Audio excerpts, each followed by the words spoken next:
Live? Yes, we're live. What's going on, everybody? Welcome back to Titch and Geezer's prediction show. This is the penultimate week as it is the last round of Premier League fixtures. The season is coming to an end. Geezer, first and foremost, how you doing? Have you anything happened since last week, since we saw each other? Oh, well, in Australia, there has. Jesus. What's happened? Northern New South Wales or mid New South Wales has got absolutely hammered. Now, we're talking something, it's about 6-7 hour drive away from me. Yeah. But they're underwater, man. Unbelievably so. It's got absolutely hammered for 3 days or so with rain. About 420 mil of rain in 3 days there. All the rivers burst their banks and the creeks and every fucker's underwater. Really bad. I reckon at least 4 people dead. Got caught out by it. Yeah, they're doing it tough, man.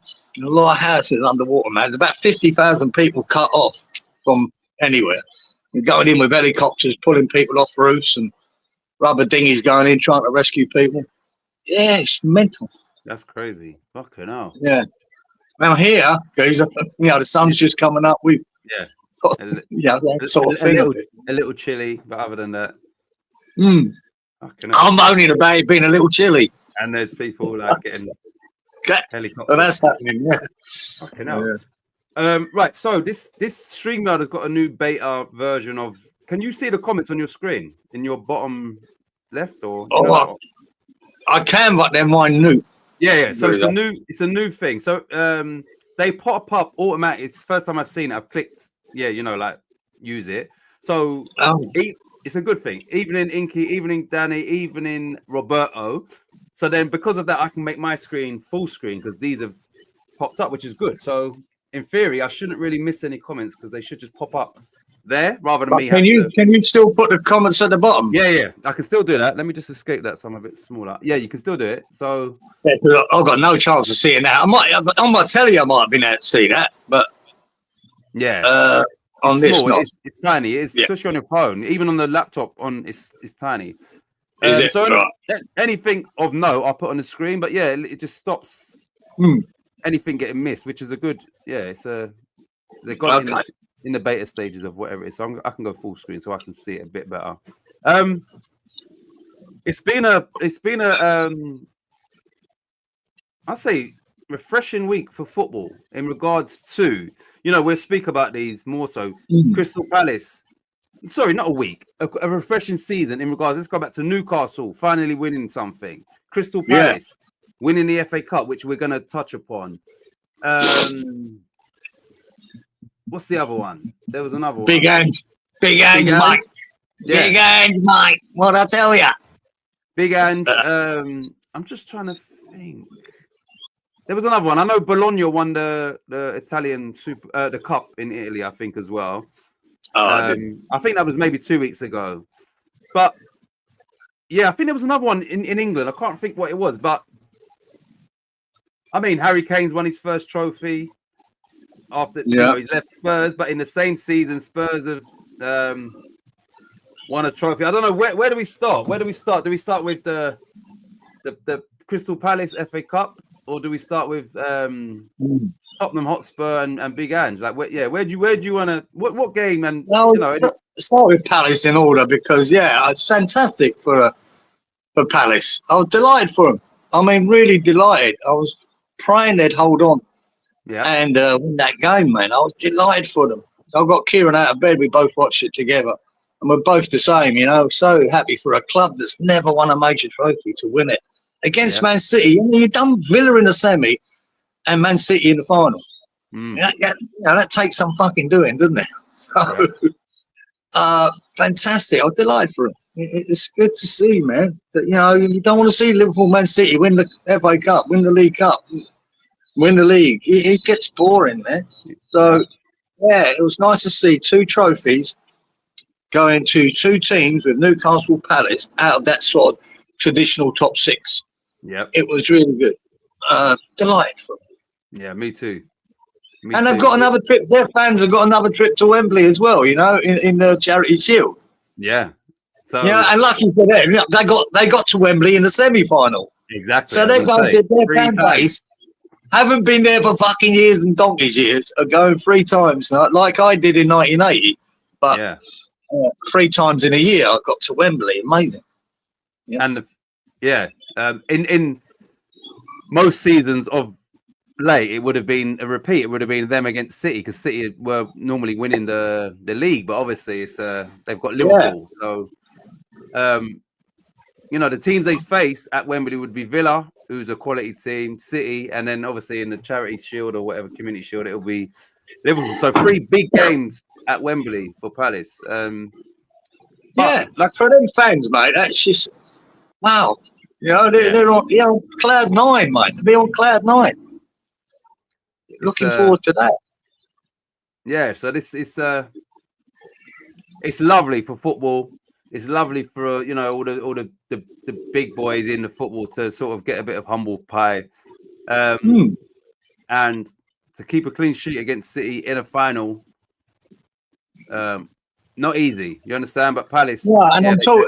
I suppose we'll talk about the game. We might as well, but we won't bother later. Yeah. But what was going on with Haaland handing that to Marmoush for the penalty? Yeah, I never know. I just couldn't believe it when I saw it. I was like, "What are you doing? What are you doing? All right, mate. Maybe he's a brilliant penalty taker. Obviously not. Nah. Well, and the thing is, right? Because I will get to the comments. Now, sometimes some people that ain't taking it, they hold the ball. Once it's all settled, they give it to the taker. So I thought, okay, let me wait until Pep speaks. And when Pep spoke, he said, Haaland gave it to him. So Haaland was the designated penalty taker, and that's not a good look. No. I think somebody in commentary or after the match has said, listen, that's what sets Messi and Ronaldo apart. They would take responsibility there, and they would take that kick. Absolutely. They wouldn't hand that over. No. You'd have to fight them to get that ball, guys. Yeah. Like Di Canio, Exactly. You have to fight to get the ball off him, which has happened. What is it? Him and Lampard. Yeah. Fighting for the ball, mate. They want it. You know what I mean? Yeah, it was surprising for Haaland because you see, you just think he has been the opposite to that. Greedy, goal. Exactly. All he cares about is scoring goals. Doesn't give a shit. I couldn't believe he handed it over. That to me is a lack of confidence at the moment in him. So, and it cost him. That could have been that could have made the difference of winning and losing that. Do you know what Palace also right? Good evening, Colin. Colin says, "Evening, Titch. Morning, Kieran. You wonderful gentleman. Good evening, Colin. I hope you're well. Let me get through all of these. He told you, right, this is talking about Andrew, and we'll get to that as well. He told you he wins in his second season. We'll cover that straight after I get through this. Good evening, Walito. He says, good evening, all. Wally. Danny says, I'm delighted for Palace result as well, which I would imagine most football people would be. Even the ones that, this is what I was going to say, even the ones that win took away their chance of potentially getting Europe. Your Brentfords, your not Brighton because they're rivals apparently, but I think even those fans, regardless, okay, now we can't get into Europe via 8th place because Palace have won that. I think they still, majority of them would be, you know what, good for them. Do you understand? Good for them. Yeah, I think most footballing people would think, it's a good thing for football. Yeah, I mean, there's nothing worse than like what Man City have been doing in the last few years. Is dominating the Premier League, for so long. That's not good for football. It's not good for, they're winning the FA Cup, or one of them top 3 are winning the FA Cup, the League Cup every year. It seems, it takes the romance out of the cup. People were like Palace now, that chain, Newcastle. Fantastic. Delighted. It's good. Football people will love it. Really exactly. Well. And like I said, the fact that Newcastle and Palace have won both domestic cups in the same season is it's definitely not just the magic of the FA Cup, just the magic of football. It sort of reignites that fire, I think, where those two, it's broken that cycle. Just for a season at least. Danny says all teams that have won something have birds on their badge. Spurs, Palace. Yeah, Newcastle don't know, do they? magpies. Oh, Well, they do, don't they? Well, yeah, they Called are. it, well, they're called the magpies. Yeah. Yeah, we've got the seagulls. We've got the eagles. Yeah, Eagles. I think there's one other as well, isn't it? That's my beautiful wife. I don't know if that's Danae who's put the love hearts in there, but it's Claire's mum's birthday today, and she's been in hospital for a while. She's been up in the hospital for maybe 3 months now. So Claire's gone to see her. So her and Danae have had to quickly get McDonald's on the way back. So I don't know if they're still eating. But yeah. Hey, Claire. Good evening. Hey, G'day, oh, here she goes. Because last time I said, Wally replied, and she said, I didn't see it. But she's seen it today. So hello, Wally and Danny. Leeds, known as the Peacocks. Are they? I didn't know that. Yeah, that's true. Yeah. I didn't know that. Right.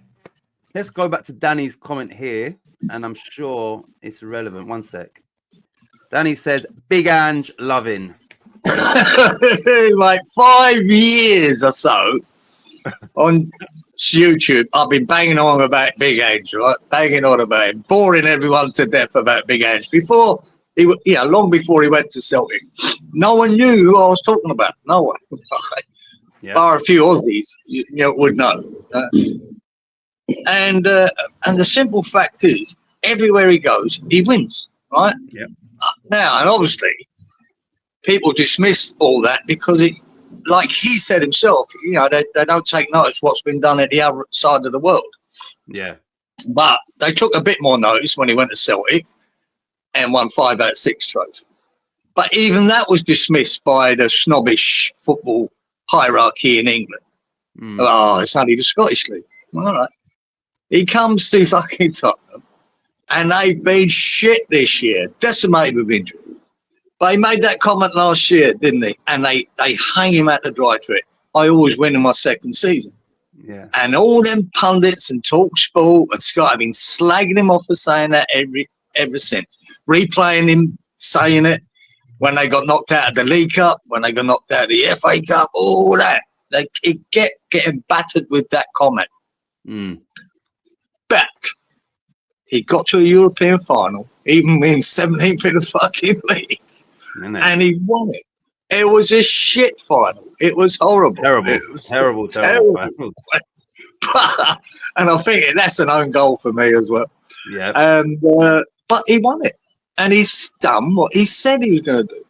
17 years since Tottenham won a trophy. Yeah, and how many years since the European trophy? 41 or something like that. And who did you bring in? No?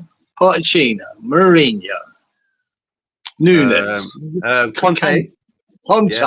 Yeah. You brought all the big boys in, right? Who are serial winners in their own right. Yeah. And they couldn't do it at Tottenham because Tottenham were too Spursy. Yeah. And there you go. And now you'll probably sack him. There you go. That's you know what? In the interview, I don't know if it was directly after, but I see an interview where he said, because of the injuries and because of whatever, he did obviously prioritize the Europa League. Now, you would have to imagine that he had conversations with Levy and said to him, listen, there's no point us risking anything in the league when we can't do anything in it. You understand? Surely they've had those discussions where it was established. You go and win that trophy. Then, if you're gonna put the Premier League on the back burner, that's fine. But you better, surely you would imagine that was the conversation, and therefore, all the outside noise, Daniel Levy should be able to ignore all of that and say, listen, once that season's done, you understand? We'll see. So I don't know what conversations they've had, but at the end of the day, like everybody has said, even next season, nobody's going to worry about where Spurs finish. It's all about that trophy, and their neighbours, Arsenal, once again bottling it. You understand? Not winning nothing. So one of his comments was, "Mate, look, when he's talking about, I want to see a winning mentality here at Tottenham. This is what I want to bring." He said, "Well, we could have finished third, and nothing has changed. Exactly. Nothing's changed. We still haven't won anything." So that's what he concentrated on. And he couldn't have picked a better year to do it. because the league format now changed. There's no teams dropping down from the Champions League into it. Yeah. So he picked the best year to fucking really go for it. Yep. It was, it was in his favour. Yeah. And it says it all when Man United and Tottenham got to the final. Fuck me. Exactly. 16, 17.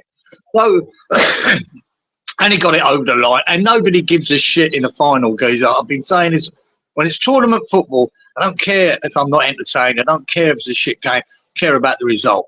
In the league, I'm different. I want to enjoy it. I want to see it. Decent football. I want to enjoy the games. But when it comes to tournament football, it's all about the result. Don't give a fuck how shit it is. And that's what they did. They fucking put 10 men in defence in that second half and said, come on then, see what you can do, Man U. And Man U done what they usually do. Hoyland, fucking dog shit. Yeah. How he wasn't hooked at half time, I'll never know. That guy is another Werner. Yeah. He can't fucking score. Maguire's the most fucking effective striker. So, oh man. But I'm glad for him. I'm gutted it's Tottenham, but I'm glad for him. Yeah, me too. I think ultimately I didn't really care who won, but then I said to Claire before the game, because of all of trying to explain Big Ange and his situation, all that. I said if I do want a winner, it would be Spurs. But I had a feeling Man United was going to win. Yeah, I did. Just a feeling. I did. I thought, he's just going to fail the final hurdle. It'd be a shame. But like I said, I was so delighted for him. Yeah. So he can stick it up them fucking pundits and just say, there you go. I told you I was going to do it. And he had the balls to say it. That's what he should be saying. Man, that's a ballsy thing to say. They weren't. They said, oh, yeah. They just treated him like he was a cocky fucking Aussie. Yeah. And didn't know what he was talking about. This is the Premier League, mate. You know what I mean? Yeah. Fuck. You know what? Now, going forward,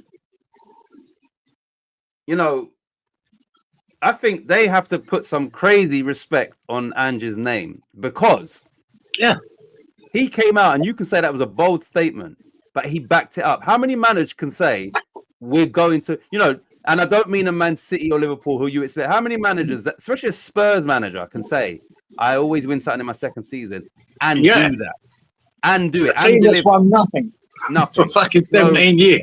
Yeah, that's a fucking big statement. Not even Mourinho would say that. Not even fucking Conte. No, they wouldn't put their neck on the block. Exactly.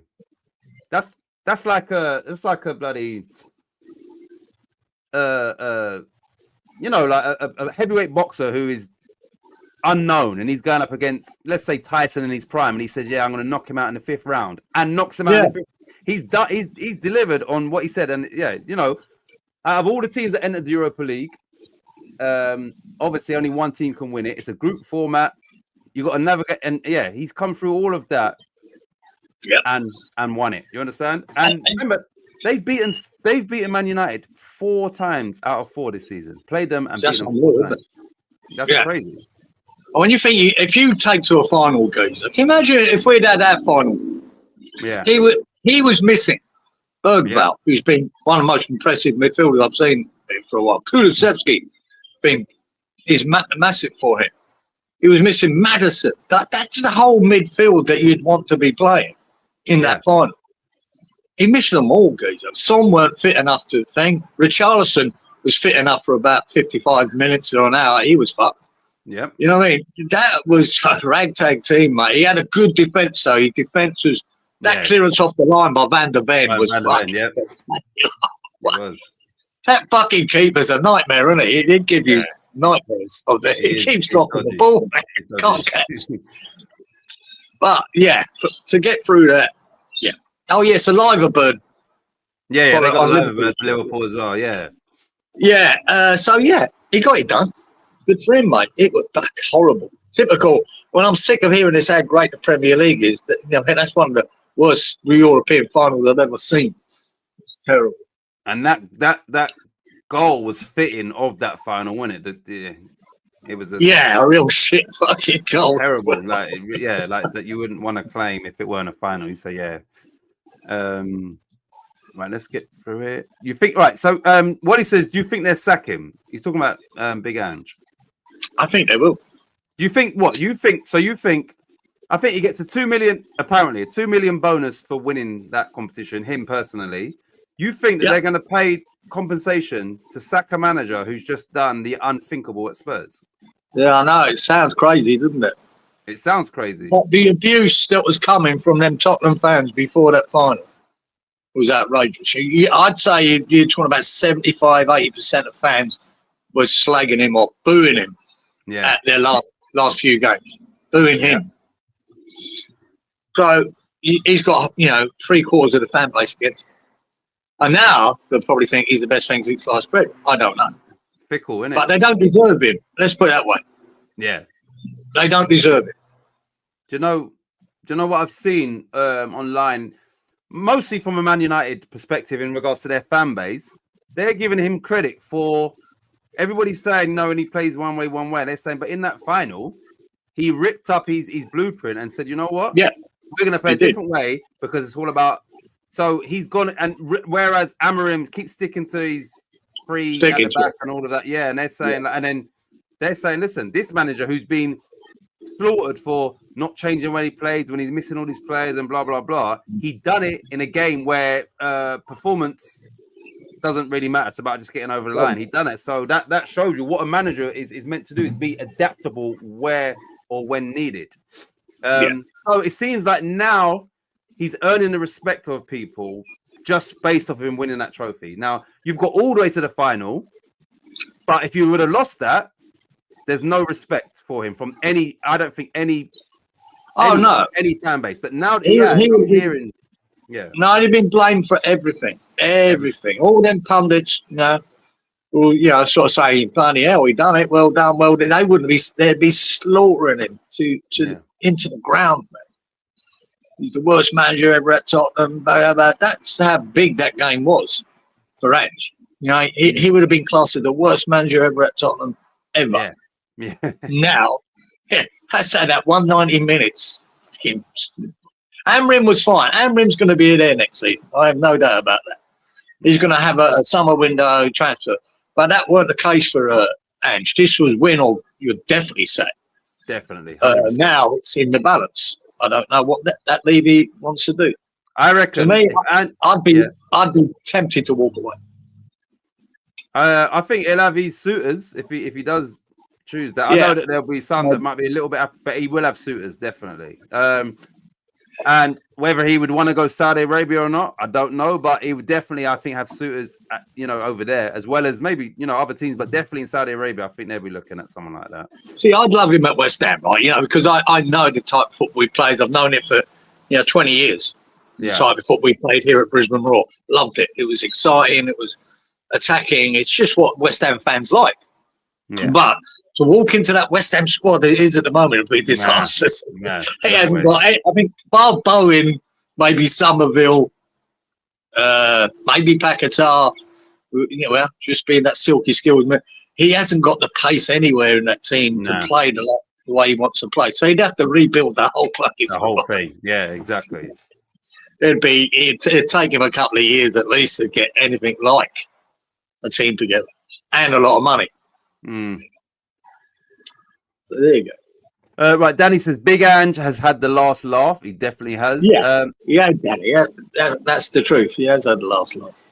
Right, Danny says our manager actually said we would definitely go up, but Big Ange said it and did a great job. So obviously, Daniel Farker must have said that Leeds would definitely go up, which is another bold statement because the Championship is not an easy league to navigate out of. It's not. Far from it. Good evening, Lawrence. Lawrence says, good evening from Lexington, Kentucky. Coming your eyes. I hope you were, Lawrence. Hi, Lawrence. Lawrence. Colin says, cormorant is the bird. Did I pronounce that right? Cormorant is the bird. Cormorant, yeah. What? Whose bird? It's the Liverpool. That must be Liverpool's. It looks like a cormorant, Liverpool. The liver bird. It looks like a cormorant. Hey, Lawrence. Boom. Lawrence, mate, how you doing? You lot. So, one sec. Doing well and hope so with you. Last game, and let's start the rebuild. Yep. It'll be a very interesting summer for West Ham. If we win, we'll be 14th, which is what I predicted at the winter break.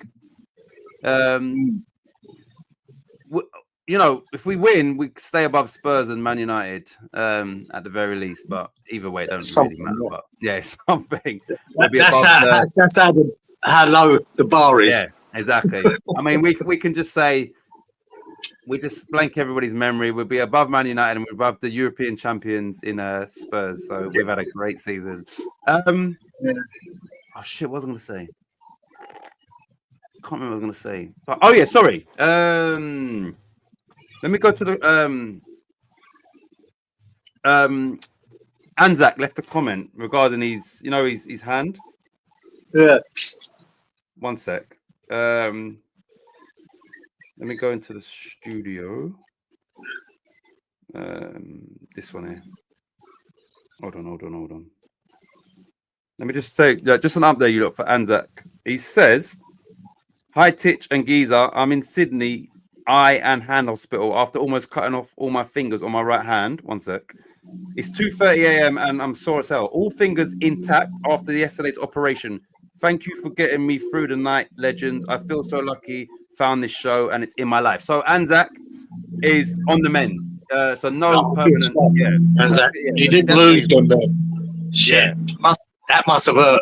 That must have hurt, man. I mean, so that's the most important thing.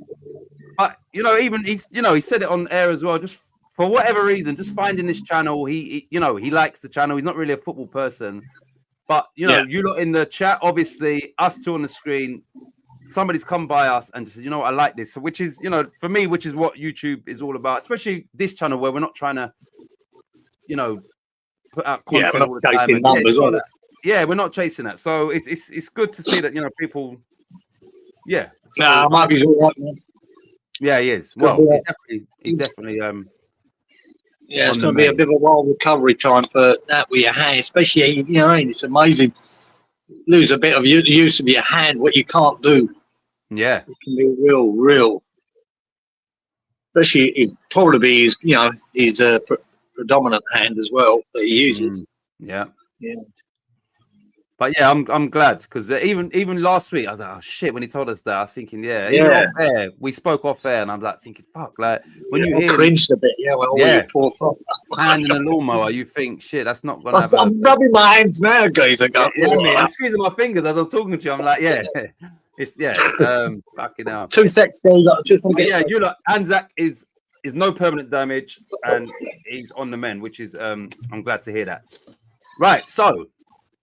Let me play Danae's video. I'm not sure how anybody done, but I know about the lucky dip. So let me play. It's short as well. It's a short video she's done. I've put text on the screen as well in case you can't hear it. Right, so you lot. I'll play it again when Giza gets it. Anyway, this is the video. So this week's lucky dip, those 3 winners. Play it again.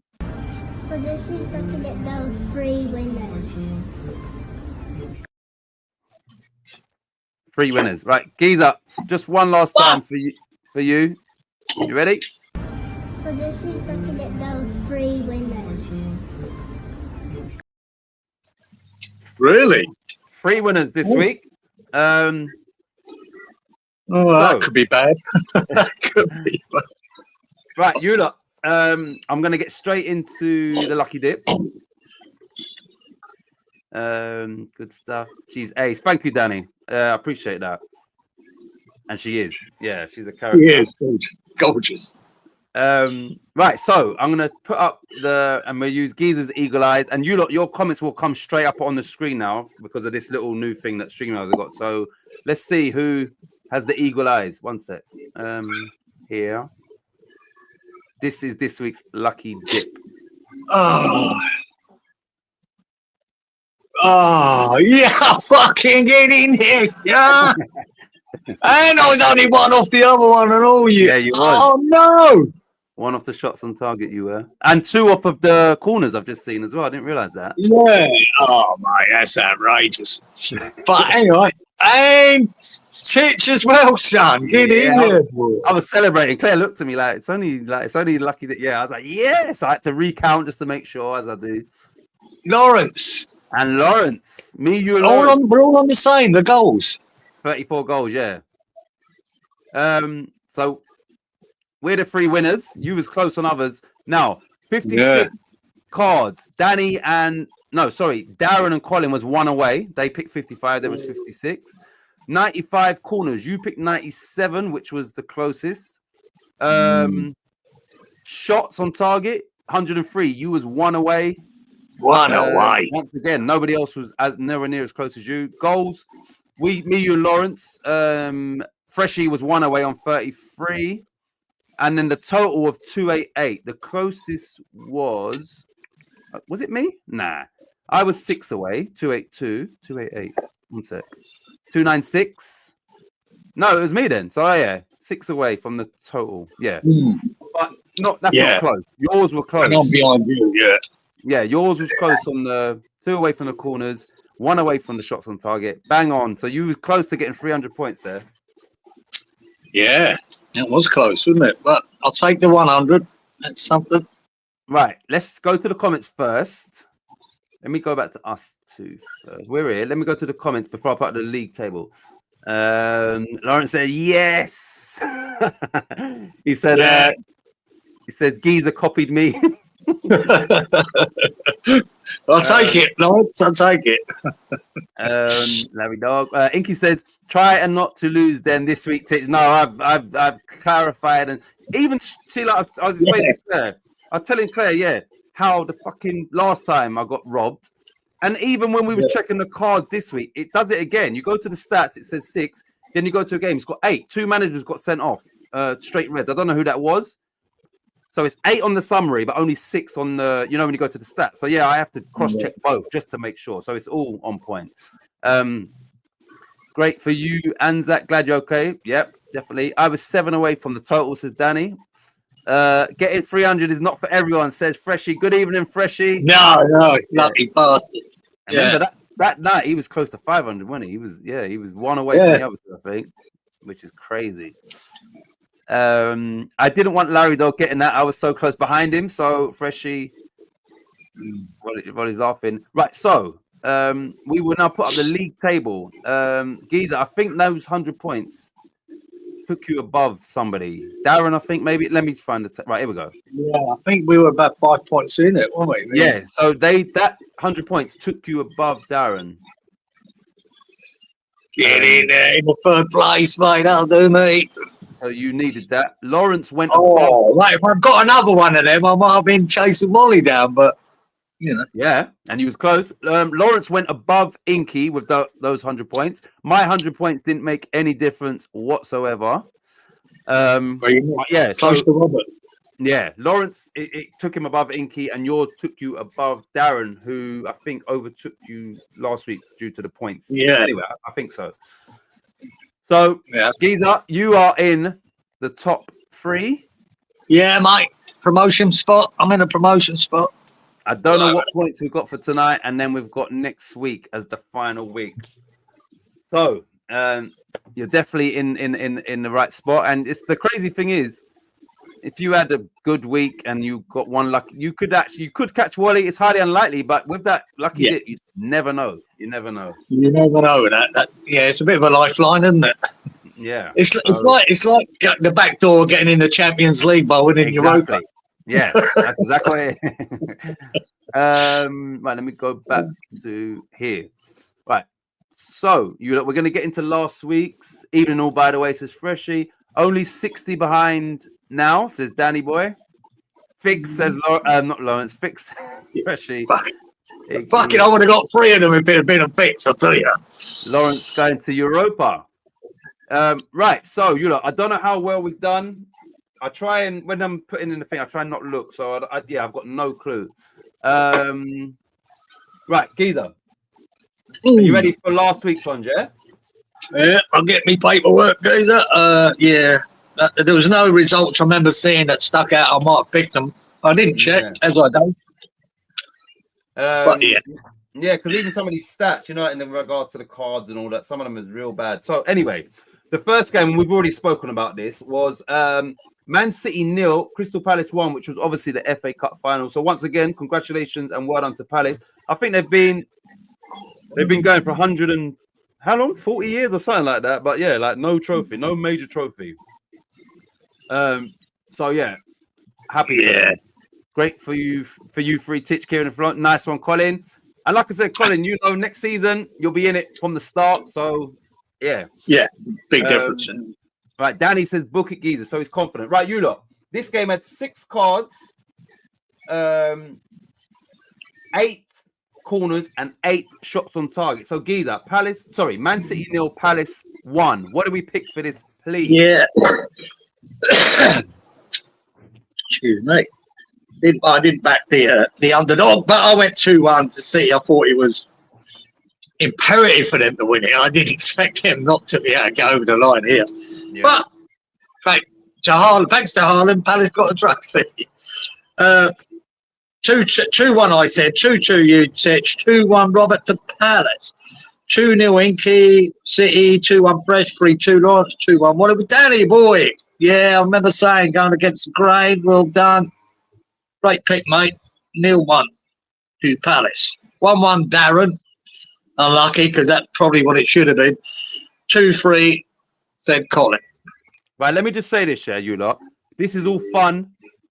I think we all enjoy just meeting up on a Friday. But Danny, that is a fantastic pick. For you to give Palace a clean sheet in a final against Man City, where their whole season was riding on, for you to get the correct score is crazy, but to have the balls to say, you know what, they ain't scoring, that is a fantastic pick. Like, seriously. So well done, Danny, for that. You don't get any extra points, but it's a fantastic pick. Like, so many good players in it.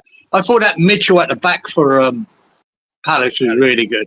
Yeah, that's the first I've really noticed him at what a good defender he was. Really good. Really you know, when he first came on the scene, he done really well. Then he had a bit of a dip, and you know, people weren't speaking about him as much. But yeah, he is. From what I've seen of him recently, he seems like he's getting back to his best. And obviously, in the final, he was really good in the final. And I love Mateta's. You know, some of his hold-up play was fantastic. Yeah, really good, mate. Great goal. He battled hard, man. He worked his socks off in that game. Mateta. Yeah. I love the celebrations after when I went and got the trophy. Yeah. He was going mental, wasn't he? Yeah. And I've never seen. He's got the best smile in the world, man. Yeah, and then he's got that bloody ear thing on as well. He looks like a proper character, doesn't he? Oh man, he was bouncing. He was so good, man. Yeah. I'd imagine he's great in the dressing room, that boy. Yeah, really that's what I mean. It's like sometimes, you know, you see more appreciation when teams like that win something rather than, you know, Man City and your Liverpool's, they're kind of whatever. They celebrate, but they're used to it. Here was Do you know what sums it all up, goes up?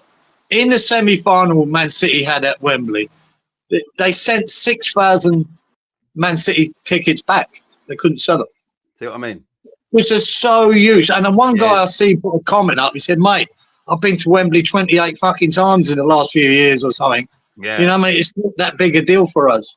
Exactly.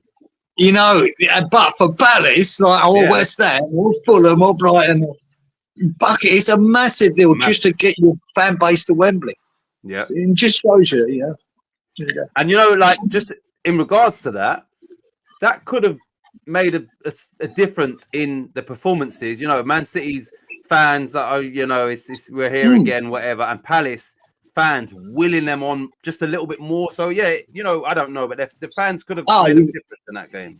In the final, the Palace fans were so more vocal than the Man City fan. But like I'm not knocking Man City fan, but they are just so used to getting to Wembley's and fine, and it costs a lot of money, doesn't it? Travelling all the way down Manchester to London, and you know, I can understand why the semi-final. Now they're like, fuck it, I'll leave it to the final. We'll wait to the final, exactly. You know what I mean? But anyway, right. Yeah, anyway. Right, Inky says Geezer and his 2-1s. Nice one, Danny. Good one, Danny. Danny sometimes comes up for some wow picks that came through. Exactly. Cheers all. Right, so you lot. And Robert's confirmed this. We had 6 cards, 8 corners, 8 shots on target. Here we go. 6, 8, 8. Right, I correctly predicted 8 shots on target, so 10 points for me. 6, 8, 8. 6, 8, 8, 6, 8, 8, 6, 8, 8, 6, 8, 6, 8. That's it. So just 10 for me and 15 for Danny. That's it. That's it, mate. Yeah. Yeah. Expected a couple more there. No, that's it. Just double checking. Right, you lot. We can just skip over this one. Everton 2, Southampton 0. I doubt you've got anything to say about this game, have you? Not much apart from, I think, I picked 3-0, and I'm sure Everton missed a fucking real sitter as well to make it 3-0. Sure. Something happened. I remember saying, in my head watching it, I'm sure I picked 3-0 with this game. And that was either a disallowed goal or it was a fucking sitter. Anyway. Well, listen, let me just give you some consolation. If you would have got that, you wouldn't have got your 100 points for the goals. Yeah. You look at it that way. Yeah, well done, Everton. Not scoring that goal. Well done for missing a sitter. Right, so this game, Roberto, our man in the VAR, had 2 cards, 9 corners, 7 shots on target. Giza, Everton 2, Southampton 0. What do we pick, please? Oh, wow. And Freshie says Violins out early this week. Right, I went 3-0. You went 4-0. Well done, Robert. 2-0 to Everton. Inky, 2-0 to Everton. Well done. 2-1 Fresh. Yeah, wankers. 2-1ers. Lawrence 2-1. Yeah. Wally 2-1. Yeah, we're happening. Well done, Danny boy. He's in again. 2 out of 2. Well done, Danny. 2-0. 3-0 said Darren. Copy me. And 3-1 Colin. Right, so Freshie said Violins are out early this week. That's you and your Lawrence says book it, and Roberto and VAR has confirmed. Right, so let me just 297. Right, I correctly predicted 9 corners, so I'll have another 10 points. Oh, plodding along. That's 120. 297. Lawrence correctly predicted 9 corners, so Lawrence will have 10 points. Book it, Giza. Done. 297. No, one sec. Let me just fuck off, man. Sorry, I'm just putting all the 15s in as well. 297, 15. 297. Nope. 15 for him. 297. And that's it. Nobody else. So 15 for Inky, Danny, and Robert, and then 10 for me and Lawrence. Inky says, I was going 2-1, but I learned. So, yeah, he didn't go 2-1. Right. Yeah, well done, Danny. 2 out of 2, mate. That's impressive. Next game, West Ham 1, Forest 2. Jared Bowen scored a fantastic goal. Come on, you must have watched all of this game. Oh, yeah. What do you think about this game? Just the lineup to start with was, it was shit. I think he should have started Fabianski. Not that has anything to do with Areola giving away the goal, but out of respect for Fabianski, he should have started. Yeah, I think so. We were just so lethargic. I just think that the lineup was wrong. And that last 20 minutes or so, when he changed it, we were better and we looked more attacking, more good. Guilherme coming on looked lively. Fulkrug, even though some of his passing was a bit wide, but his hold up, we actually bothered their centre half for the first time in the game. Bowen was lost at centre forward again. And then once he changed it, he scores a cracking goal. It was just fucking hell. It was annoying. Yeah, it was annoying. I thought Cresswell was good. I thought Soufal was good. Yeah. I think I was screaming for him to score a goal, and he was giving it a go. He had a couple of digs at the goal. But it was just more meh. Yeah. End of season game at the stadium. The last game, I thought just fucking go to it apart from the beginning. Mate. Just have a pop. No one gives a shit if you don't fail from it.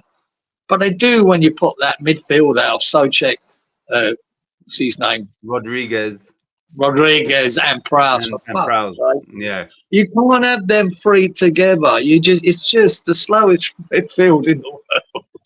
That's bad. And then Areola. Look, you can't turn this keeper into a ball-playing keeper. He never has been, and he's not good at it. and he just fucking hands him the goal, mate. So That there was you so go. bad, man. I couldn't believe it. When I saw that, I was like, fuck. Because that was a live game. It was live on Sky. So I was watching it. It's like, yeah, like, come on, man. If they're going to earn a goal and fine. But that there was just, Yeah. I couldn't believe it. He made a couple of good saves out there, Ariola, fair to him. But I say, I put that down to Potter because he's making him play it out like that. That's what he wants him to do. And he's the keeper for it, mate. No. And he got caught. And there you go. But anyway, yeah, it was pretty shit ending to the season at home. I mean, for Forest, it keeps them in the mix. They've still got to win their game and still need a little bit of luck with other results. So even if they beat Chelsea on the last game of the season, that doesn't guarantee them a top 5 finish. They need, I think, another team to drop points out of Newcastle, Man City, and Villa. So they've got to do their job. They weren't that great for us in that game either. And you could see the nervousness in them about the 3 points in that second half. Yeah. They were more about just let's hold on there. We need that 3 points rather than playing their normal, real quick counter-attacking football. I think they're a little bit more conservative, which helped us as well to get at them. And I'd say once we'd made changes, then we were a lot more effective. But there you go. Right. Lawrence says good shout, Giza, in regards to the overall analysis. Wally says, should their second goal have been offside? Should their second goal have been offside? I can't remember the fucking second goal. It was Milenkovic. Was it? Yeah. No, not for me. Not for me. Lawrence said it was close. Too long for VAR. Yeah, it was. Yeah, the 6 minutes was absolutely ridiculous. 6 fucking minutes to make a decision. No, I didn't think he was offside. I didn't have a problem with the goal. Right. But he was a fucking shit referee for both sides. It was terrible. He was terrible. I watched the game, but then I was also getting ready because I had to go out after with my boy on the electric scooter. So I was watching it. Then I think they scored, and anyway, I went in the shower. Anyway, but I watched it. But yeah, I can't comment on the referee because I wasn't like watching it like that. Yeah, I was watching it. It was on, but I was I'm not blaming him for the loss, but he was just a bad referee. Well, saying that, we had 9 cards in that game, which is obviously a lot. 15 corners, 10 shots on target. But yeah, 9 cards. So would you put any of those cards down to the referee just having a bad day? Oh, I can't remember. Yeah, a couple of them were just soft. A lot of them were the pushy, shovies near the ends, and he was throwing out fucking cards everywhere, mate. Ridiculous. Yeah, he said it kicked off at the end. VAR had broken down some, says Roberta. Ref sucked, said Lawrence. Book it, Giza. And Robert, thanks for that. So we've got the stats right. So, Giza, West Ham 1, Nottingham Forest 2. What do we pick for that, please? I had my spectacles on and went 2-1 to West Ham. Why not? 2-2, you said Fresh. 2-1 Robert to West Ham. 2-1 Inky, West Ham. 2-1 Fresh. Lawrence 1-1. Wally went 2-1 Forest. Wally's in, he's 2-1. I didn't even realise. I'm looking at this. I thought no one got it. Okay, Wally, well done. I didn't even realise. Well done, Wally. Yeah, amazing. He went the other way. Well done, Wally. Danny, broke his run. 0-4 to Danny. 1-1 to Darren. 2-2 Colin. Okay, right. Yeah, so I was looking. I thought, no one can get it. Right, so 9, 15, 10. So in addition to Wally's correct score, he also got the shots on target. So it's 25 in total for Walito. Ollie. In you go, chap. 10 points for Lawrence for the correct shots on target. 9, 15, 10, 9, 15, 10, 9. Inky, 10 points for the correct shots on target. Inky, 10. And then 10 points for Danny and Darren, both for the shots on target. That's it. Cool. Well done, Danny, mate. You're still putting points on the ball, 3 on the trot. Exactly. I'm having some bad starts lately. Fucking still on 0. Robert's still on 0. Freshy's still on 0. Darren, no, he's all right. Colin's still on 0. Yeah, we're all lagging behind it. Long way to go. Right. West London derby, Brentford 2, Fulham 3, which really now it's irrelevant because Palace winning the FA Cup has sort of stopped any of these teams from getting into Europe via the league. I haven't seen the game, but on paper, 3-2 or 2-3 is a great great match. We had 8 cards, 8 corners, and 13 shots on target. Did you see anything of this game? I did. I wish I'd watched the highlights back, actually, because that was a good game. And they sort of threw it away, Brentford. I mean, they might have been 2-1 up. And Buemo again looking good, man. Yeah, there was 2-1 up. Yeah, I wish I'd watched that back. Forget who scored the winner for Fulham. I think it was Harry Wilson, maybe. They brought him on as a sub. I think it was Harry Wilson. Okay. I think there was a couple of good goals in this game. Real good. But... right, Roberto has reminded you that he's got 15 points, and that was for his correct score against Everton. Roberto, sorry. Oh, sorry, Rob. I did miss yes there. I have it written down. I was just hoping you'd be on nil, same as me. That's 5 more points than last week for Danny. I mean, sorry, for Inky. Wow, already. And Inky, no, sorry, Danny said, yeah, Wilson got the winner. Harry Wilson. He came on as a sub. Right. Sorry, let me go back to that game. Brentford 2, Fulham 3, and Roberto. No, he hasn't. I don't think. Right, Robert, we had 8 cards, 8 corners, 13 shots on target. Giza, Brentford 2, Fulham 3. What do we pick for that, please? I went 3-1 to Brentford. 2-0 Titch, 2-1 Robert, 2-0 Inky, 2-1 Fresh, 2-1 Lawrence, 2-1s Wally, 2-0 Danny, 1-1 Darren, 2-2 Colin. Unlucky. Close to being that. I know that. Right. Thanks for that, Roberto. Right. So here we go. 8-8-13. Nobody scored anything for that game at all. Wow. Yeah. Wow. Still on nil. Going well. You should. If you can go through this whole thing and still be on nil, you should get 100 points. Yeah. Just want to put that in here, just in case. Well, this one here, these stats is not getting nobody any points. I can almost guarantee this. Right. Leicester 2, Ipswich 0. Now, let me give you the stats. 1 card, 4 corners, and 5 shots on target. So unless you've got the correct score, and this without me looking at this, I don't think anybody's going to score anything. Not with those. Robert, 1 card, 4 corners, 5 shots on target. Yeah, and he's sorry, that's not this one. No, that'd be a hard one to get into, wouldn't it? Both teams relegated. Sorry. Let's just Jamie Vardy. He scored his 200th goal, so we had a Vardy party in the Arvo. It was the Vardy party, mate. Vardy party. So he, and according to what you lot said last week, that was his final game. So he has played 500 games, scored 200 goals. He won the FA Cup. Yeah. He's won Premier League. He's won promotion, maybe the Championship. I know they came back up. So I mean, but still. So I'm happy that he got that 200th goal in that 500 game. Yeah, like watching it, Dave. I watched you with Kira, and me and boy was delighted when he put that goal in.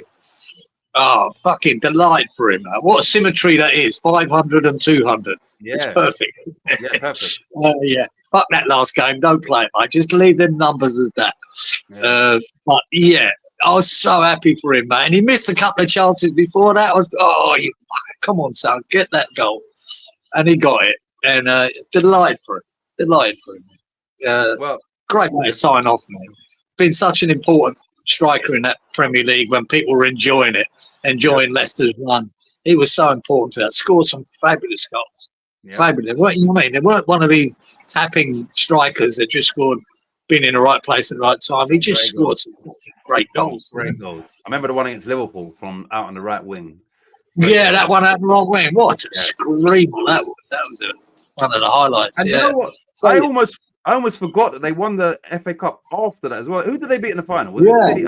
Who did they beat in the final? City? I ain't got a clue. I can't even remember. Can't remember, but they won that as well. Yeah. So yeah, mate. A team like Leicester, he stayed at a team like Leicester. Yeah, he's got a Premier League trophy and an FA Cup. Yep.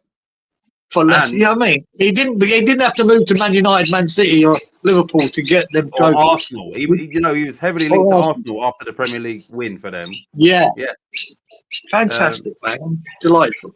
And so not only has he got the trophies, he's got legendary status at Leicester City Football Club, and then he sort of consolidated that status by getting that 200th goal in the 500th game. So he's sort of gone out like a superhero. You understand? Like, yeah, he's gone out like into the sunset. Anyway, both teams are relegated, and this was all about the Jamie Vardy and his party. Right, so Leicester 2, Ipswich 0. Did anybody get the correct score? Because, like I said, the other stats, I can guarantee you no one's picked them. So, Geezer, what do we pick for that, please? This is with my bread. I did go a 2-1 because I thought this had 2-1 written all over it. I went 2-1, you went 2-1, 2-1 Robert, 2-1 Inky, 2-1 Fresh to Ipswich. Never happened. 1-1 said Lawrence, 2-1 said Wally. 2-0 to Danny went 0-2 to Ipswich. Darren 2-0 to Leicester. Well done, Darren. And 2-1 said Colin. No, Colin said 2-0. Oh, I've written 2-1. You got 2-0? I've got 2-0, but hold Right, on. I could have made a mistake though. No, mate, we'll put it 2-0. I've got 2-0 here. Now we give Colin 2-0. Well done, Cole. Well done, Colin. Well done, Darren. It doesn't matter, but yeah, one of us made a mistake, and it could easily be me by pressing the wrong key on here. So, right, you lot. So that's 15 points for those two. Right, let's just go through these. I highly doubt it. 1, 4, 5. No. So nobody else got any points. So 15 for Darren and 15 for Colin. Well done for you two. I'm doing well for my 0, man. Remember that extra 100 points? We decided that about 4 minutes ago. Did you get 0? Yeah. Right. Next game. Arsenal 1, Newcastle 0. Arsenal have now confirmed second place with that win. Yeah. Newcastle have still got it to do at home to Everton in the final game of the season, but you'd rather be in their position than some of the other teams chasing the Champions League. On after the game, it's Declan Rice screamer and blah blah. So I thought, right, let me go YouTube and check it out. It was a decent goal. I think Bowen's goal was better. Yeah, it was a good goal, but it wasn't the headlines. And then when I saw it, I thought, okay, it wasn't what I thought. I think after them 2 free kicks, he's never gonna. That's it. Downhill. But it was just a good finish. He hit it on the first one ball, bang, curling away always from the keeper. It was a great strike. Yeah, and a good goal. The game itself was disappointing. I thought this would be a really good game, but Newcastle missing Isaac and Linton made a difference. They weren't as effective, Newcastle, in this game. So, it was a disappointing game, to be honest. Yep. Colin says, cheers, guys. Don't worry, Colin. Listen, unlike VAR, we are trying to encourage more for the offensive side of the game. So, I've got you down as a correct thing. So, boom, we'll go with that. Right. So, Giza, this game, Roberto, had 7 cards, 17 corners, and 9 shots on target. It finished 1-0. Giza, what do we pick for Arsenal 1, Newcastle 0? I went 1-2. Yep. You went 2-0 to Newcastle. 2-1 Robert to Newcastle. 2-2 Inky. 2-1 Newcastle, said Fresh. Again, Lawrence, 2-1 Newcastle. 2-1 Wally to Newcastle. 4-2, said Danny. Yeah, a bit outrageous there, Danny. 2-2, said Darren. 1-2, said Colin. So, no. Right, here we go. 7-17-9. 10 points for Freshie for the correct shots on target. He's off the mark. 10, 7, 17, 9. And that's it. Nobody else scored any points apart from first fielder in that game. This zero's looking more and more fucking. Hang on. And that's it. I'm the only one. All right. What's the current scores? What's the current scores, Giza? Oh, God. You've got 20. Robert's got 15. 25 for Inky. 10 for Fresh. 20 for Lawrence, 25 Wally, 40 for Danny, 15 Darren, 15 Colin. Okay. Right. Let's go. Right. So, right. Before I tell you, obviously, Brighton, Liverpool, listen to these stats, which once again would suggest not many people are going to get anything unless they get the correct score. 1 card, 6 corners, and 17 shots on target. That's That game, I've got this the wrong way round. Sorry, that game was, I've got it as 2-3. It was Brighton 3, Liverpool 2. Let me change that round. I've got it as 2-3 on there. 3-2. So 3-2, yeah. So like I said, 1 card, 6 corners, 17 shots on target. 3-2. I mean, any thoughts on this game? Did you watch it? I did. I want to remember it because of the result, but Liverpool were 2-1 up. Brighton were 2-1. Brighton were 2-1 down. I know that, and they brought on some substitutes, Mitoma and that's right.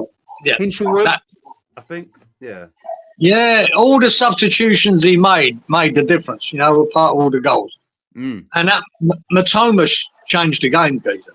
Yeah. He took that Adinger off. He was trying hard, but no sort of end product. He brought that Mitoma on. Fuck me, he ripped him one. You know, he was all over him. He was everywhere and good. And and they got the job done, man. They got the job done, Brian. Liverpool had, Van Dijk was on the bench. So look, we spoke about this last week. We don't know what sort of team, will he try a few players or whatever. But Liverpool did look at 6s and 7s at the back, and it sort of emphasised the importance of Virgil in that. He rested him, didn't he? And quite a few others. Yeah, you know. But and they made the difference. That's his prerogative as well, and you kind of hope that from a Liverpool squad player's point of view that he would do that and at least give you a chance now that the league has won. So he's got every right. Plus, they've been out in Dubai all week, haven't they? Having a little bit of a jolly up. Yeah. A little bit of a jolly up over in Dubai. He came back. Yeah, all right, let's go, Brighton. Let's go to the Brighton. Yeah. It was a good game though, guys. It was. I watched that. It was a good game, mate. A lot of end-to-end football, and like I say, Brighton substitutions just made the difference and got it over the line. It was a good game.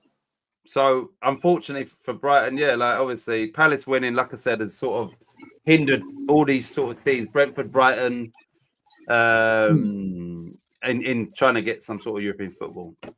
Anyway, Giza, Brighton 3, Liverpool 2. Did anybody get close if they didn't get correct score? Well, I went for a Brighton win, 2-1. Yeah. 2-2. You said 2-1 Robert to Liverpool, 3-1 Inky to Liverpool, 2-1 Fresh to he copied me. Brighton, 3-1 Lawrence to Liverpool, 2-1 Wally to Liverpool. Yeah. 1-0 Danny to Brighton. Danny picked Brighton. 2-1 Darren to Liverpool, 3-1 Liverpool Colin. So nobody got that. And like I said, this one here, I doubt it. 1-6-17. No.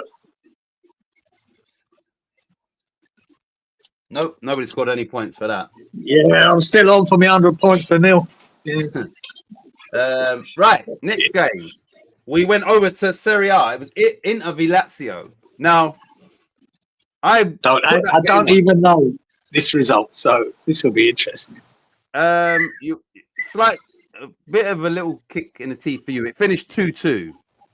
Oh, you mother!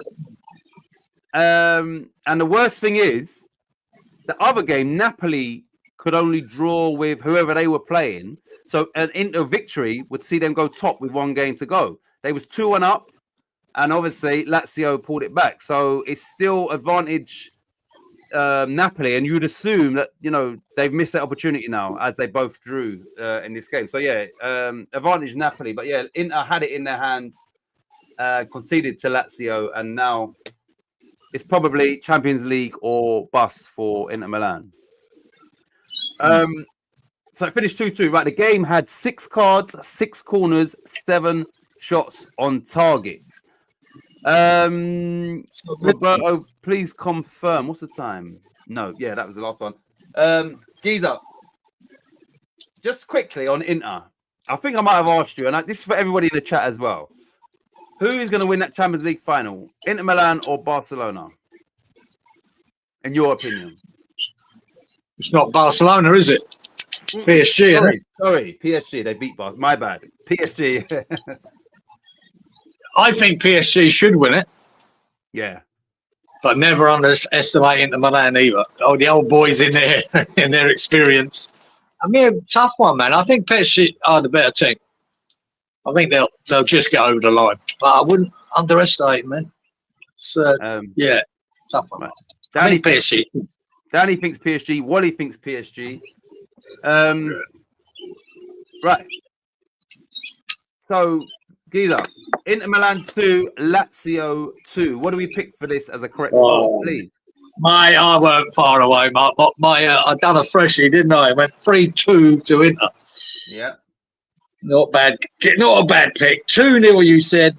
Inter, 3-0 Robert, 3-0 Inky, 2-1 Fresh, 1-2 said Lawrence, 1-1 said Wally, 2-0 said Danny, 2-1 all to Inter, said Darren, 2-2 Colin. Oh, good effort as well. Bang! 2-2 said Colin. Oh, Colin got it. Shit, I didn't. Okay, well done, Colin. I didn't even realize. There you go. He's got 2 picks right now. Well Same done, as Danny. All right. Right. So you look 6 cards, 6 corners, 7 shots on target. 6, 6, 7. Robert correctly predicted 7 shots on target, so 10 points for Roberto. And the only other person to get, and that was for the cards, was you, Giza. You correctly predicted 6 cards. Oh no! I don't get my 100 points. No, you don't get the 100 points, mate. You've already had your 100 points. Oh, thanks, fucker. Thanks, fucker. That's something. Finally. What did I get that for? The cards? Cards, 6 cards, yeah. Like 6 cards, great pick. 6 cards, great pick. Amazing pick. Right. Next game was Palace after their FA Cup triumph. They played at home to Wolves in the Premier League and were 4-2 victors in that game. To win that, come back, you could excuse them for being on a high. We're in Europe, we've got a trophy in that, but they still went out there and done their job. Once again, I didn't see it, but you would imagine that Sellers Park was rocking. You can only, because even at the worst of times, that stadium is quite atmospheric. So you would imagine that was a crazy atmosphere and probably once again helped the team to rejuvenate them, or just put a bit more back in them after all the energy they've used and get a victory, which is, you definitely want that. After that, you do want a victory straight after the cup final, especially at home. Did you watch any of that game? I did go. There's another one I wish I'd rewatched because it was a really good game, mate. It was a exciting game. I think Eze scored another cracker, as far as I remember. But yeah, a really good game, man. But it's amazing how, certain players were rested, even for Wolves. I think they had Cunha on the bench. Yeah. And, the rested players you wouldn't expect. And, it was a really good game. When Cunha came on later, he changed it a bit for Wolves. It looked good. Yeah, all I remember, I enjoyed the game. It was exciting. Right. Listen, 2 questions for all of you lot, yeah? The first one is, do you see Eze at Palace next year now that they've got European football? If not, where could who would he suit? And also, it looks like Matheus Cunha is heading to Manchester United. Is that a good? Yeah, that's almost like guaranteed. Is that a good move for him, for them? So, what's your thoughts on Eze? What would you advise Eze to do if you was his, advisor? Stay at Palace, play in Europe. You just won a trophy with them, or potentially there will be clubs interested. You would imagine. And also, is Matheus Cunha, is Man United a good fit for both parties? What do you think?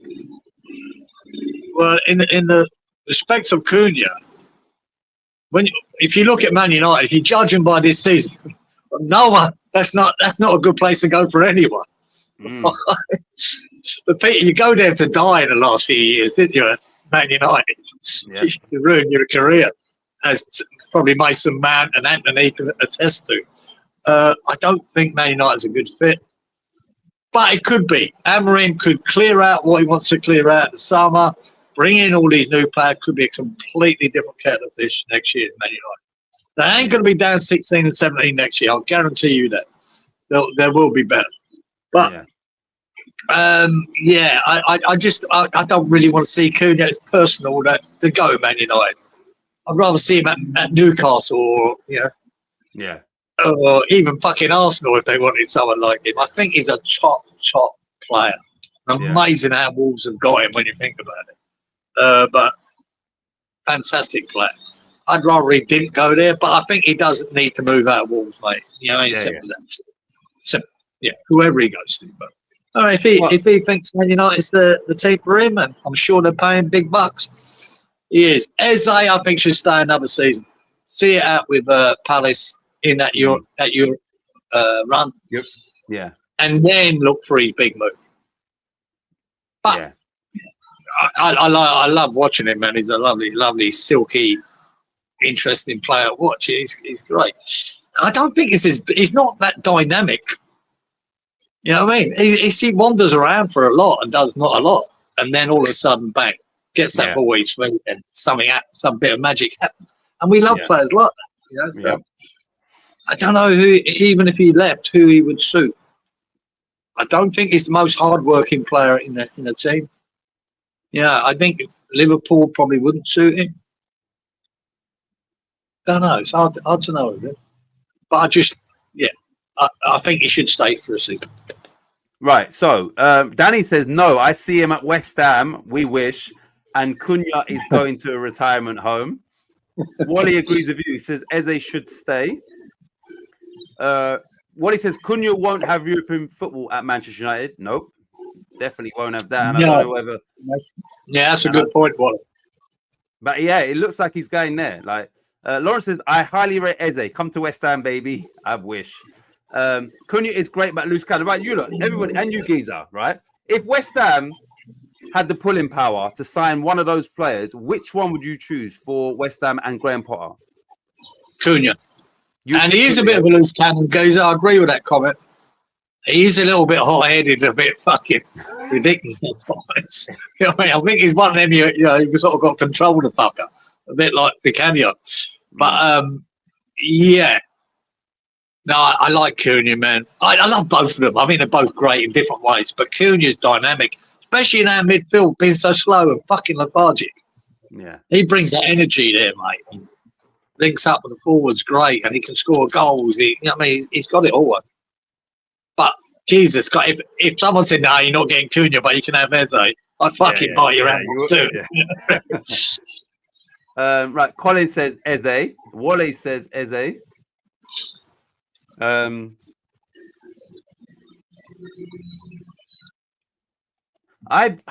just think Eze, right? Eze, and I'm not comparing because Eze's been far better, but he's like a Kudus, right? There are times where he goes missing. Yeah, and in that West Ham team, it could be really frustrating for him, and he might not shine like he does with Palace. Yeah, I think Cunha will shine in any team he's in, and with our midfield being so slow, I think we are in need of someone like him more than anyone. We need a Patrick Vieira, we need a Cunha, we need a real good player on the ball, a dynamic player. A player pushing us forward. Cunha does that. Yeah. I'm interested to see if anybody comes in for Eze because I think there's a lot of. I think he suits Arsenal. I think he suits Newcastle. Arsenal. Those sort of teams, I think he would suit. Maybe Arsenal, like primarily. So yeah, it'd be interesting to see if there are any bids for him. But it would be nice to see him stay at Palace and play in Europe for Palace. And he's still young as well. Does Eze play the same side as Bowen? If he does, then I take Cunha. No, he doesn't. Eze plays more from the left or more on the left, or centrally, but more from the left though. He's Well, it's a bit like when Kudos plays on our left. He's in that sort of role. Yeah. But there's far more gold from Eze than there is with Kudus. Far more assists. You know, Kudus has got lots of talent, but his numbers this season have been really poor. I mean, I think he's got 4 goals. You know, I mean, and a few assists. It's not enough. You know, I mean, it's nowhere near enough. Now, there's obviously mitigating circumstances to that, but Eze's numbers have been good, very good, and he's got some crucial goals. I mean, none more so than a winner in a FA Cup final. But he's got some real quality goals this season, and it was a cracking goal too, wasn't it, in the final? Yeah, it was a great finish. Wide, and then the Munoz on the right. Munoz, cracking ball in, first time shot, goal, cracking goal. Great, and the thing is, they was under the cosh as well, and then to just hit them, boom, and that chance, not an easy chance, and just take it. That's them key moments in the game, and that's the thing about Eze. That was a key moment, and like it wasn't a guaranteed chance, and he made it into that, and that was cool. It was cool finish, man. Cracking goal. Yeah, great goal. Right, you lot. That game finished 4-2. Roberto, we had 3 cards, 9 corners, and 13 shots on target. So, Palace 4, Wolves 2. What do we pick, Giza? And Lawrence says Eze all day. Yeah, mate. There's no wrong answer there, Eze or Cunha, is there? Nah. 1-1, I said, son. 2-1 to Palace. You said 2-0, Robert. 1-1, Inky. 2-1 Wolves, Freshie, 2-1 Lawrence, Palace, 2-1 Wally, 0-3 said Danny, 2-1 said Darren, 2-1 said Colin. Right, before I get into the rest of the scores, Colin says trouble is Sullivan is going to do the transfers. You can bet on that. That's why I fear for the future of the club. We all do. Yeah. Colin, we all do. Only time will tell. We just got to pray. Just pray. Right, we had 3 cards, 9 corners, 13 shots on target. 3, 9, 13. Robert correctly predicted 3 cards, so 10 points for Roberto. 3, 9, 13. 3, 9, 13. 3, 9. Inky correctly predicted 9 corners, so 10 points for Inky boy. 3, 9, 13. And finally, you correctly predicted 9 corners, so 10 points for you, sir. Now I'm on a roll. Jesus Christ. Big 20, son. I'm in the big. I've caught up with you. Yeah, see? I'm going to just add these up because I've overtaken Freshie. Okay. Well, yeah, give us a rundown. There you go. 25. 40. Yeah, Danny's up there with his good start. 25. Yeah, okay. 30. All right. I'll give you the scores on the door. Jesus, it's a low week for everyone, this one week. Yeah. I'm on 20 points. Amazingly. Yeah. You're on 20. 35, Roberto. 35, Inky. 10, Fresh. 20, Lawrence. 25, Wally. 40 for Danny. 25 for Darren. 30 for Colin. Okay, you're up. And we've got 1 sec. 2 games remaining to see if we can have. Yeah, anyone can win this because 40 points at the moment's leading with Danny. Yeah, so anyone can win it still. Right. Did the Premier League figure out Kudus to see? Right, that's a good question. I'll let you answer it. Did the Premier League figure out Kudus this season? No, I just think it's us, Wally. I think it's us, man. He's not performing anywhere near the level he was last season. Last season, he'd have 2 players around him, mate. He'd get the ball, but miraculously, he'd come out with 2 players kicking at his fucking ankles and the ball, and he'd still come out with the ball. This year, he's not. He's losing the ball, and you can see the effort rate in certain games. The effort is not quite there. Some games it is, and some games it isn't. And like I say, and it is that when he plays Liverpool, when he plays Man United, why I said the other week he's going to have a good game against Man U, and he did, and he turns up against Liverpool's and that, and some of the other teams, he caught wandering. But are we playing him where he wants to play? When we first signed him, I said, mate, this boy's quality, but he needs to be where Bowen is, and he's never going to be there because that's his favoured position. That's where he really wants to be. We're playing him in the middle. We're playing him out left. We're playing him all over the place. He's not as happy when he's not playing in that position, I think. And I think he's fed up with it. I think him himself is frustrated. Yeah. So he's a good player. These 80 millions they keep get thrown around. I'd be shocked if anyone came in with a bid like that. I'd be shocked if someone came in with a bid of 50 myself. But maybe there is a team there that sees his potential and goes, no, this boy could be dynamic for us. And he could be. Yeah. He's one of them players that could be in the right team, could really, really thrive. Definitely. I just don't see us, because of his stats this year and his performances, where's that big offer coming from? Can't see it. Right, Lawrence said, yes, double teaming him, and I can't figure it out. Great pace, but no result. Let me just try and in his defense, I'm trying to compare it to you in a workplace, Geezer. Right, okay, let's say you was working state of the art, all the new equipment and all of that, yeah? And then obviously that same company sends you some shithole in Australia and all the tools is fucking bullshit tools and all that. Would you be as motivated doing your work, not working with the tools that you kind of, you understand what I'm saying? I just think that he at West Ham it's shit. And that's why, as you said, he gets up for the big games because that's his motivation. But he must realize I'm better than this. Not better than West Ham, but I'm better than what situation I'm in. I'm way better than that. We're better than that. Yeah. And we he apparently had a big bust up with Lopetegui as well. That wouldn't have helped him. Yeah. Got injured for a while there. I just think he's a bit lost at West Ham. I think he should. I've always thought when he came to West Ham, he was using it as a stepping stone.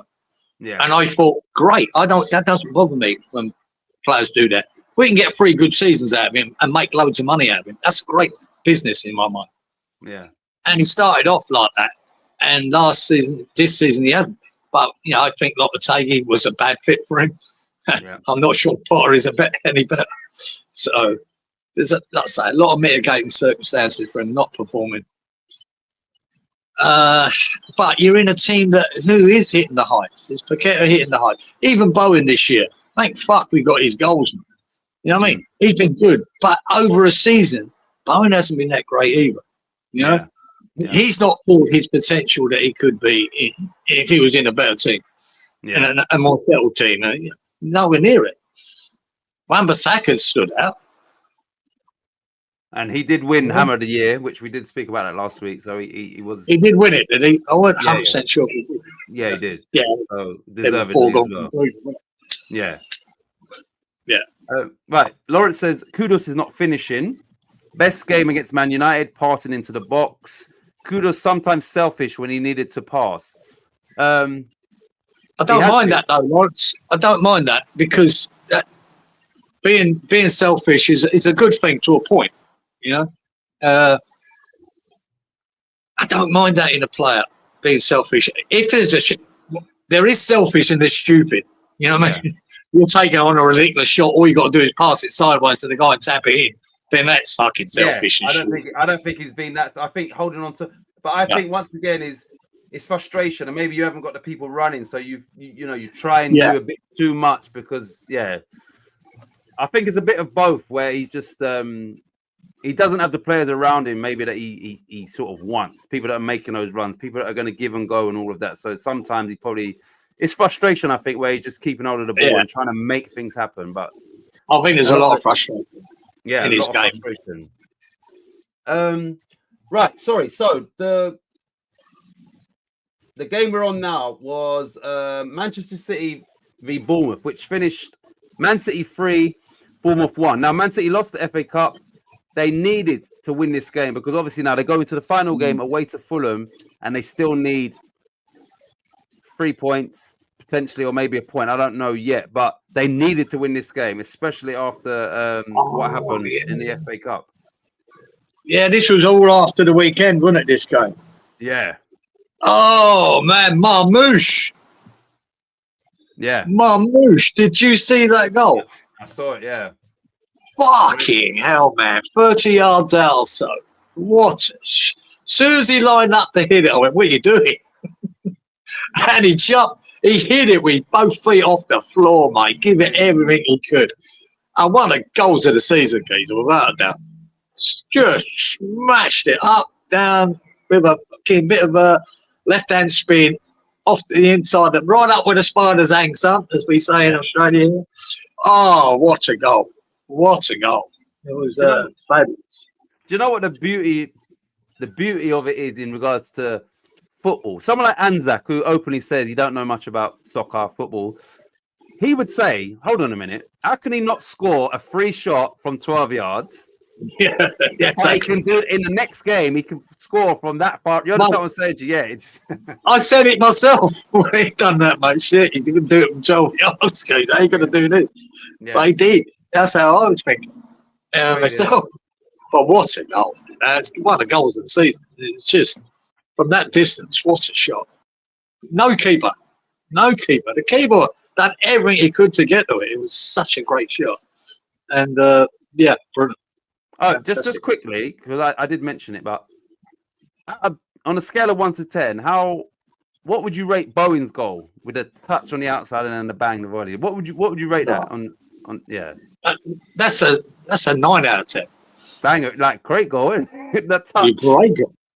This shot, that's 10 out of 10. That, to control that the way he did, just put everything into it with both feet off the ground. Yeah.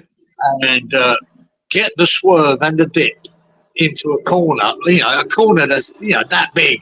Because if it weren't, the keeper would have saved it. Yep. Keeper done well to get anywhere near it. Unbelievable. Great shot. Lawrence says, if you're selfish, you need to finish. You do. Yeah, the times I've seen him being selfish is more like in the middle of the pitch and, just holding on to rather than, I can't think of instances where he sort of should pass. No, I find with West Ham, he's doing all his best work, Kudus, too deep. Yeah, that's what I'm talking about. Yeah, because this is West Ham. We're sitting too deep. When he gets the ball, he's got to beat 3 or 4 players just to get past the halfway line. Yeah. See, that's not where he wants it. He wants to be further up on that right wing, doing his work there. Exactly. Because even his best work around the middle of the park, it amounts to nothing. When he's doing it up front, it creates opportunities. It creates shooting opportunities. It doesn't when you're on the halfway line. And that's, one of the problems. I think that's a West Ham problem, not his. Yeah. Would you think Thomas Frank would be a good fit for West Ham, but not with the current owners? Yeah, I think he could be. Yeah, I'd rate him. Mate, let's put it this way. See what I've seen of Potter so far. And see what I've seen of Kieran McKenna at Ipswich that we're playing this week. Yeah. I'd have Kieran McKenna tomorrow. If someone said, you want to swap Potter for McKenna? I'll go, yep. Yeah. Yep. Because as poor as Ipswich are, they don't have the money. They don't have the quality in the side. I like the way he plays football, mate. I like his thinking. I'd have him all day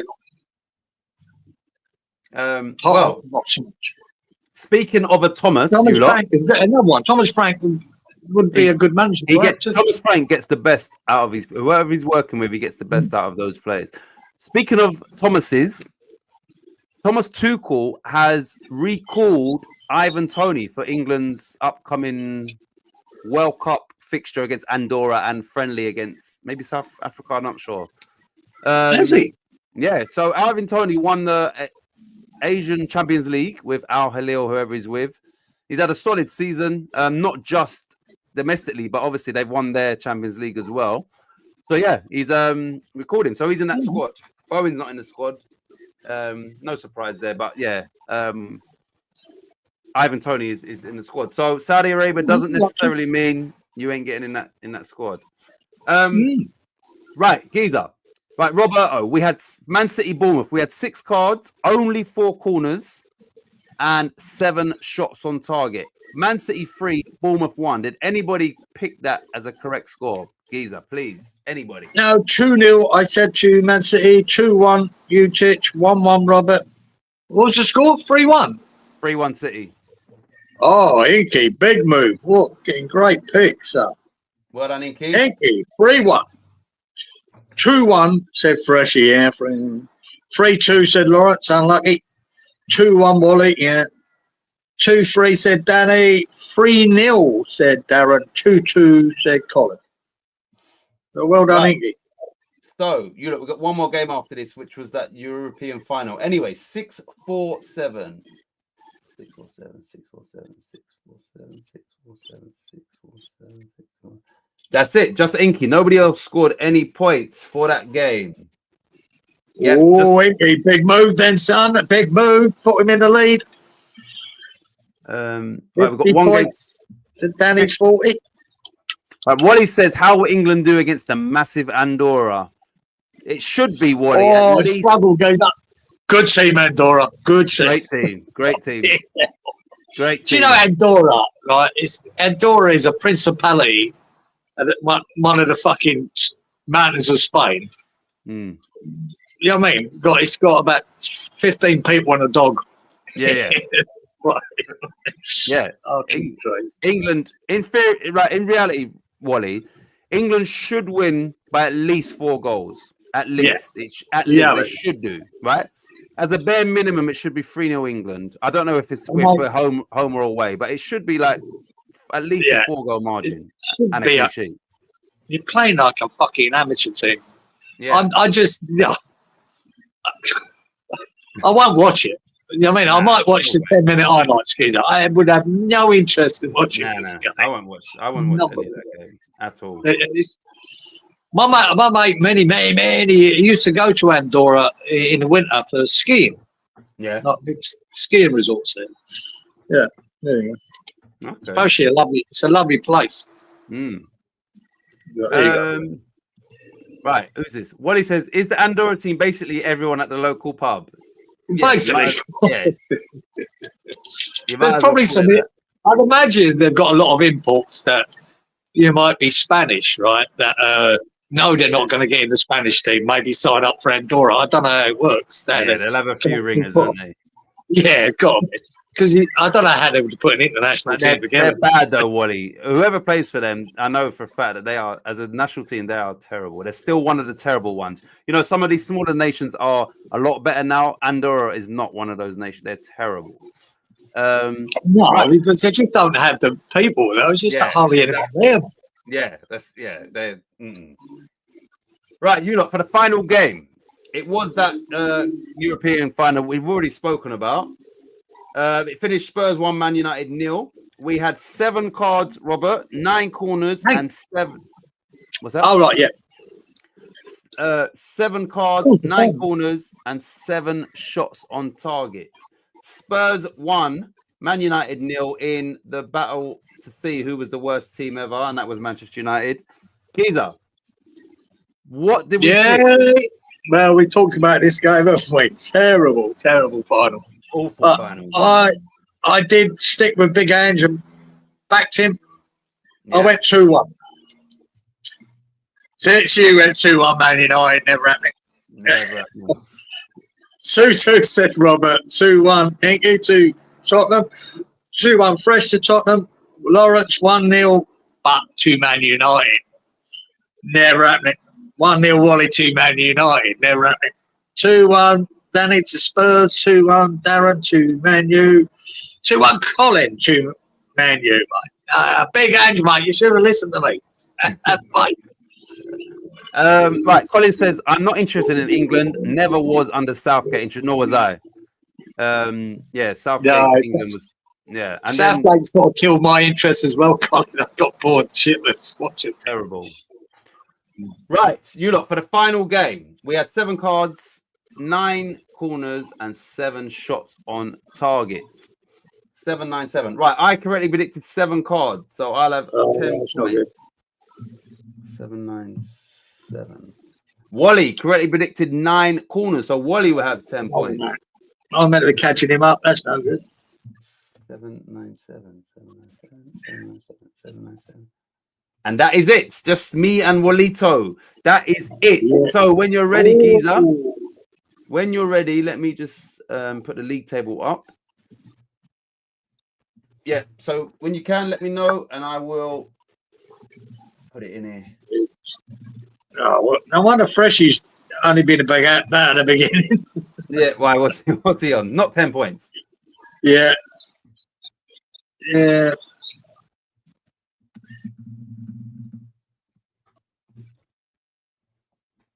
Oh, and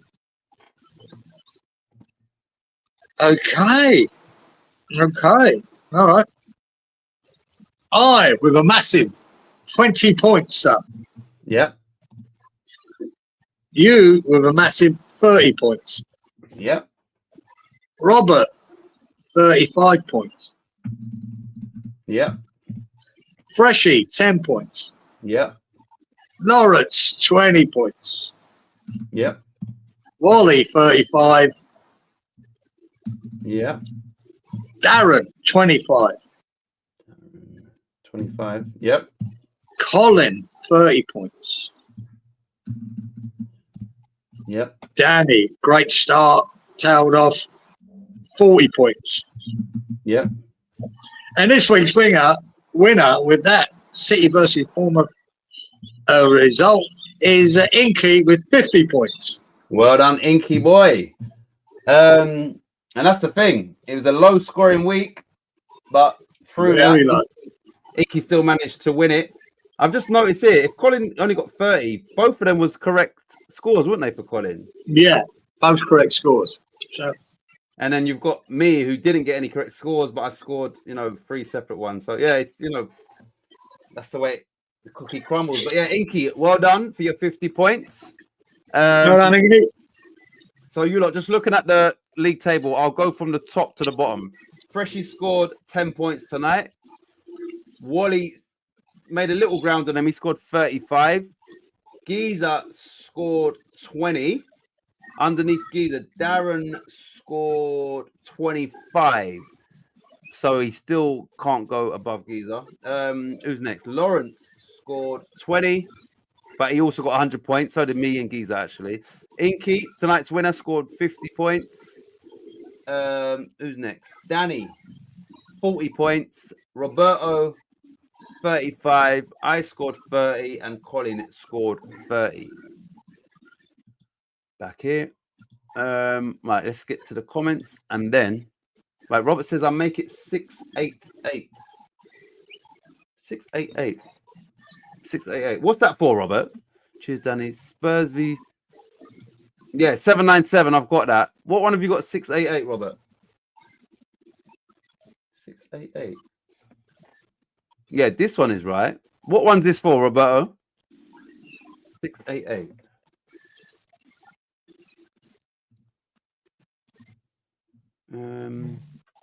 Cheers, Danny boy.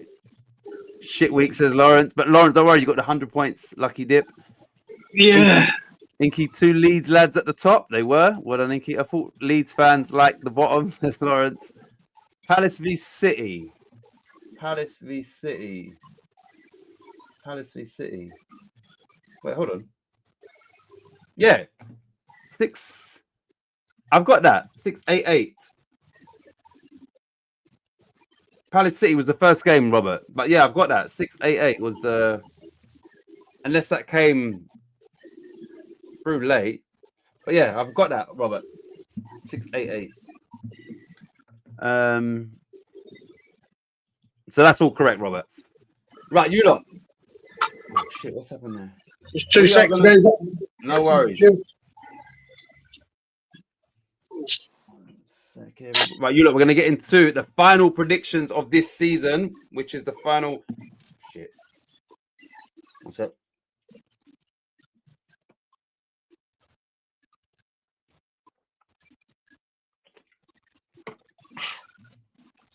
Final Premier League games, and we've also got the first game is the playoff final, which is obviously Sheffield United v Sunderland. So this will be the third and final team to come up with Leeds and Burnley. just put it on the screen. So, Ooh. Geezer, the first game tonight, Geezer, is the Championship playoff final. Sheffield United v Sunderland. That is played tomorrow, Saturday, and then obviously the Premier League games are Sunday. So we'll start with. All right. Well, we got Sheffield Sunderland. Yeah. All right.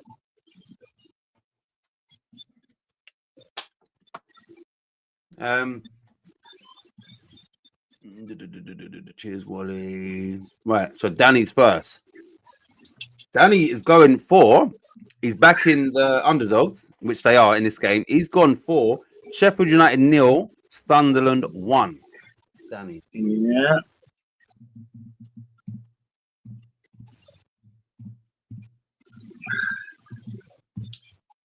Yeah. And in the last final at Wembley, he backed the underdogs to win 0-1, which was obviously Palace against Man City, and was correct. And I would rather see Sunderland come up than Sheffield United. So, Yeah, I think we all would. Fuck them. Big up Darren. He says, morning all. Check 5:39 a.m. Trust you all well. Darren, as always, much appreciated. Darren, we know your cards, corners, and all that. So if you can put in your scores as you normally do, that would be great. If not, we'll think of something. But yeah, if you can, if you're able to. Hope you're well, though. Right, Darren. Right. Morning, son. Inky has also gone 0-1. 599. Yeah, I know about these boys. Tonight's champ. Champion, Nicky. I mean, yeah. You fuck that up, mate. Maybe they've got a little private Leeds group chat going on here because they both got the same score. Or they don't want their... I haven't seen Sheffield United and Sunderland play for fucking years, so I couldn't tell you. Yeah. Maybe they don't want their Yorkshire neighbours to come up. What's the Leeds Sheffield United rivalry like? And also, Leeds fans, yeah, who do you dislike the most? Sheffield United or Sheffield Wednesday? I'd imagine Sheffield United, but yeah, I'd say there is a bit of a rivalry there. But Sheffield Wednesday back in the day were the bigger team. They was more so in the top division, more. Well, they were, weren't they? So would it be Sheffield? Many years ago, yeah. I remember them coming to Upton Park many times. Sheffield Wednesday. Right, so you got Inkies, right. First fielder has said he's also back in Sunderland. He's gone Sheffield United 1, Sunderland 2, and he's going for no. Okay. Hold on a minute. Right, Freshy. Wait, 1 sec. Freshy's no, that can't be right. He's gone for 4 cards, 11 corners, no shots on target. So that can't be right, Freshy. Yeah, the 0. That'll be a bit mental. That might be 10. No, it can't be 10. I don't. Right, Freshy, what's your? Just clarify that, please. Right, he's gone for 1-2. I'll put his stats in a minute when he. Lawrence has gone 1-2 as well. 5, 9, 11. Oh, here they go. Fucking 2. 1, 2. Fresh. Oh, here we go. Sorry. Thanks, Fresh. 4, 11, 9. And he went. What did he go? 4, 11, 9, 1, 2. Freshy.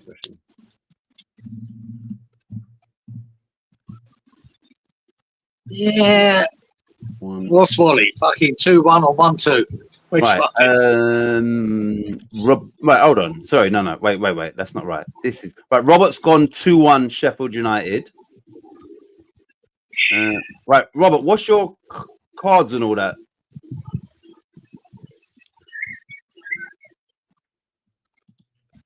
Wait. Hold on. Yeah, Robert. What's your cards, corners, and shots on target? Like Wally's gone 2-1 Sheffield United. 5, 9, 11. Yeah.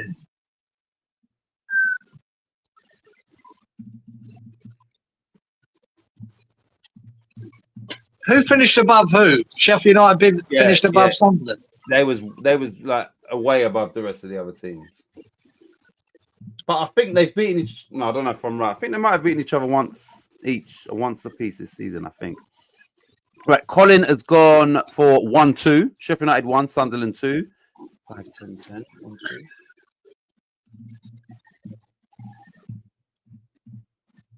Yeah. That's a Sheffield United win this. We hate Wilder and hate Sheffield United more. I want Sunderland so we can get a North East derby. So yeah, you don't want Howell Wilkinson, Sheffield Wednesday. Yeah. Right, Darren's gone for 1-1.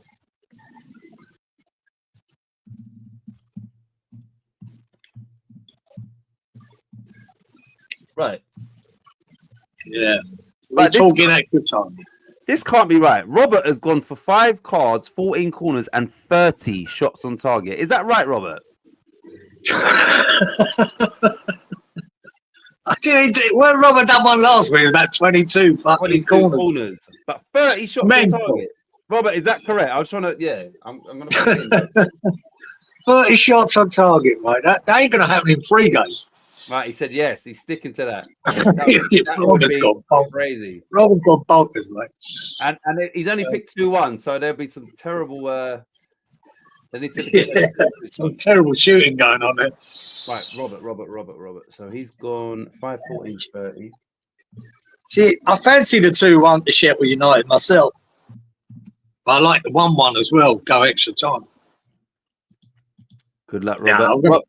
If Robert gets 30 shots on target, you're going to get some bonus points for that. Robert, Danny says, Robert, thought my wild takes were bad. Fuck yeah. Right, Geezer, what are you picking for this game? Or I'm gonna go with Wally. 2-1 to Sheffield United. But 1-1's 2-1. I don't know. 8 shots on target. Yeah. 5 cards. Yeah. 9 corners. You sure it's 8 shots on target, not 38? No? Yeah, all right. Yeah, make it 38. Right, so Freshy says, which I thought this, he says, gents, I've already dozed off once. Can you put me down for all 2-1s, your choice cards for... Yeah, no worries, Fresh. I thought you must be dropping off because he's always present. So no worries. Get your sleep. All right, Freshy. We'll pick, obviously, the best choice for you. Have a nice sleep, and we will see you next week. Sleep well, Fresh. Right, so my turn. I'm gonna go with what I want to happen. So I'm gonna go Sheffield United 0, Sunderland 1. I got nothing to lose, so I might as well step aside. Yeah. Step away stand out from everybody else because pick something different. I'm gonna go for 6 cards. Corners. 9 corners and 8 shots on target and 0-1. Right, you lot. Next game. Sleep well, Fresh. Next game is so now it's all Premier League, obviously. Bournemouth v Leicester. Leicester are down and Bournemouth can no longer qualify for European football. So this could be a nice end of season end-to-end goal fest. It could be. It looks like one of those type of games where there's nothing riding on this. Jamie Vardy has done what he's got to do. Everything's finalized now. Maybe Bournemouth's position can change one. I don't know. But it's really and truly, it's either going to be a shit game or it could be full of goals. Yeah, let's do Freshies first. Who's he going to go 2-1 to? It's got to be Bournemouth, isn't it? Yeah, I've got the Bournemouth, man. Fresh, 4-11-9, 4-9, 2-1. Freshie. Right. Next one. Let's see. Right, Lawrence is first. Oh, no. Wait, hold on. Oh, no. That's the result. Jinx now, says Danny. Lawrence has gone 2-1 to Bournemouth. 3, 10, 9, 2-1. Mr. Watkins. Danny's gone 3-1 Bournemouth. Boy.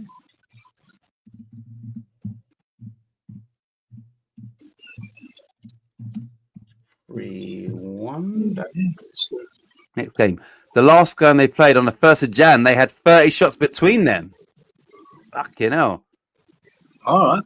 Robert but on target, Geezer. Yeah. Is it 30 on target? That's research. Yeah, if that was 30 on target, that would be mental. Right, Inky has gone Bournemouth 2, Leicester 0. 4-9-9. Oh, the champ. Let me not forget that. Ain't he 2-0? 2-0. Who's As next? far as you know, there's no Vardy party happening here because he's not meant to be there. Yeah. Roberto has gone 1-1. 5, Roberto.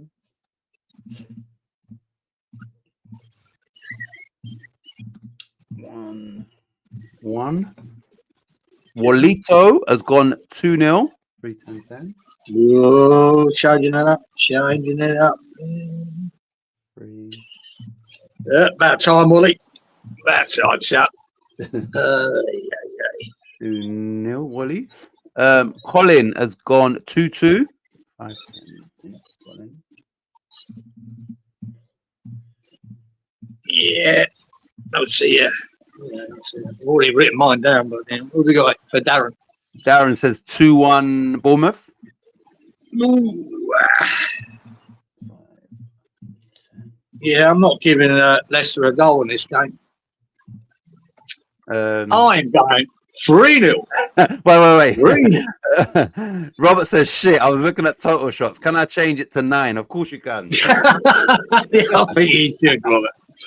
I think you should. Right, one sec, Robert, let me change that. That's why I kept asking you, sure? 9. And you said, what did he say for that? 2-1 Sunderland. One sec. Let me just check what did he pick? Go to yours, Geezer. Did he pick 2-1 Sunderland? Because I've just deleted his thing.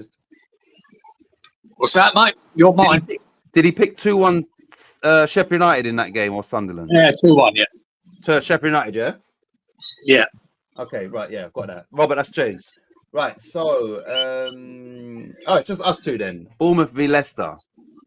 Yeah, 3-0 goes up. 3-0.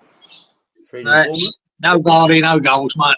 No Vardy, I think Bournemouth have a little bit of a party themselves and just go, yeah, let's score a couple of goals.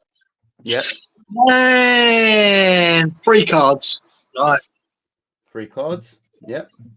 Only 8 shots on target. Yep. What do you call this? 7 corners. 3-0. Lawrence says, sorry, but first prediction must stay per VAR. Per VAR. And Robert is the VAR. He said, per your rules. Right. Wait, what do you think of this? Like, I've always believed this, but shots on target, these stats and all that, hitting the bar or the post should count as a shot on target. I think so. I believe so. I've always thought that. I've always thought that. Yeah. I don't understand why it is the target. The post, it is the target you're aiming for. And if you fucking hit the post count, that should be classed. I don't think it matters or anything, but still. I think growing up as a kid, I had to learn that post and crossbar wasn't on target. Yeah, I thought, I used to think that as a growing up. And the worst thing is, you could hit the join. Like where they broke the corner. Yeah. You could hit that from 30 yards, bang, not on target. You could have a meaningless shot from 30 yards, and the keeper's like, "Oh, thanks for that." That's a shot on target. Yeah, it's crazy. Isn't it crazy? Or you could hit a shot, geezer, from 30 yards, hits the post, hits the back of the head of the keeper, goes in, and it's not a shot on target. Exactly. It's crazy, isn't it? Or you could hit a shot that hits the bar post and then hits the other post and it's still not on target. I know. I think they should change that. That is the target. That fucking goal, which includes 2 posts and a fucking crossbar. Yeah. It's the target. It's true. I believe that. Right. Bournemouth Leicester. I'm gonna go for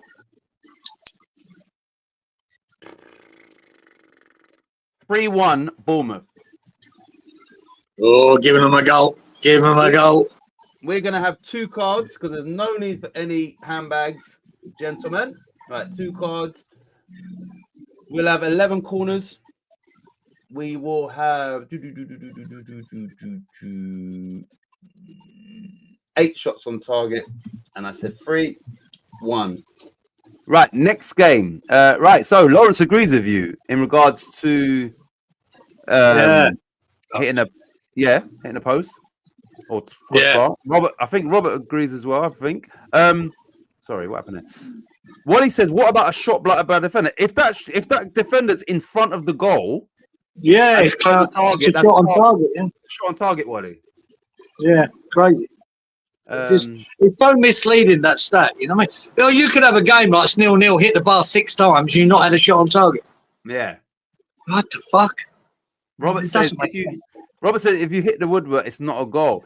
It's not, but it's the frame of the goal. So it is the target. You just it's for That's me. the target you're aiming for. You judge it by the frame of the goal. Yeah. It can hit the inside of the post, as you said, go right across the goal, hit the other inside of the post. Yeah, and that's not the target. Yeah. Yep. And this is another thing, yeah. It doesn't matter anything in the end, but just listen, believe that is the target. If the world's best free kick taker takes a free kick and he hits the join, yeah, you're gonna say his accuracy is fucking on point. You know, his accuracy is amazing, right? Yeah, if he does it 2 times in a row. But yet, if you take a free kick and it bobbles down the middle and this is the worst thing, hits the defender and that sends the keeper the wrong way, that is still deemed as a shot on target, providing it wasn't going away. Do you understand what I'm saying? So it's crap of it. Danny says that's 2 of my scores jinx now. Who picked the same as Danny? 3-0. Wait, Danny. Oh, me. Shit, I didn't even realize. What if you hit a defender, it hits an attacker and hits the post? If that first shot was on target, they'll class that as a shot on target. It's just the same as a keeper saving it if a defender saves it. Yeah, no, he's asking if it hits a defender, then hits an attacker, and then hits the post. No, they wouldn't class that as on target. No. Even though, Lawrence, the first shot was on target, defender blocks it, but then in the same phase of play, what would they do for that action? They wouldn't. Obviously, they wouldn't because it's ultimately where I just find it misleading. Like you could look at stats of a game, right? I said the team could have hit the bar post 6 times in the game, and they've got no shots on target. You think, fuck me, they must be shit. No. Yeah, true. Yeah, they peppered the fucking goal, mate. Exactly, and haven't got a shot on target. Wait, hold on. Right. Lawrence has said something here. It's almost like he's opened up a can of worms. So let's say you shoot, and let's say the defender's 2 yards out, hits him, but it's going on target, but instantly hits the defender. An attacker, then hits the post. They wouldn't put that down as a shot on target, would they? Because it was shot on target would have to be no phase of play between the post. It's got but I'm saying, let's say the defender is in between the post. You shoot, it hits him, but that's a shot on target. But instantly hits the attacker, then hits the post. Do they class it as a shot on target? No, the first shot would be a shot on target, not the second. Yeah, but would that go down as a stat as a shot on target? The first one would not when it hit the post. No, not in the post. So it's almost like a pinball instantaneously. You shoot, hits him. Would they class that as a shot on target, or if it's instantly goes off him and straight onto the attacker, would they still class that as a shot on target? In the stats, you know, when we go to the stats. Well, who knows? Who's pressing them buttons, Gazer? Exactly. It's a good question, though. Right. Darren says, from Nick's video yesterday, I think you've turned Nick's head regarding your Souček, maybe your Souček opinion. Did I, Gazer? Yeah, I went on, Gazer. I didn't tell you that. I went on. You know, they're doing a 24-hour stream. No, I didn't know that. No. Well, Kingy here, when he hadn't done it this year. He's in Brisbane, and I got a message asking me if I wanted to go on. So I messaged that Kingy. He's in Brisbane because he was going on, and I said, mate, if you want me to come on with you, I'll come on for a little while. So I did, and Nick Killerton. Yeah. I gave him. Let's say I gave him a serve, but I pulled him up about Souček. Fucking why he was always fucking slagging him, right? Yeah. So what did he say? No, he was all right. I said, yeah, but he was making his point. I said, I'm making my point. I said to him, "You've got PTSD because you associate Souček with Moyes because you know fucking hated Moyes with a passion." I said, "But and at that period of time when we were playing Souček, when he was out of form, we were playing every minute for the Czechs, every minute for us. Moyes was still throwing him on, where everyone knew he needed a break, and but he was still up to the task to go on and do whatever he could, and he was poor at the time."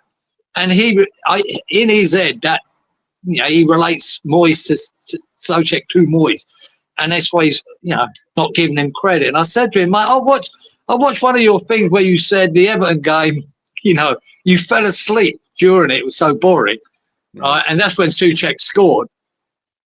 And then when you didn't even watch the game and full result, and then you went, oh yeah, fucking Souček scored.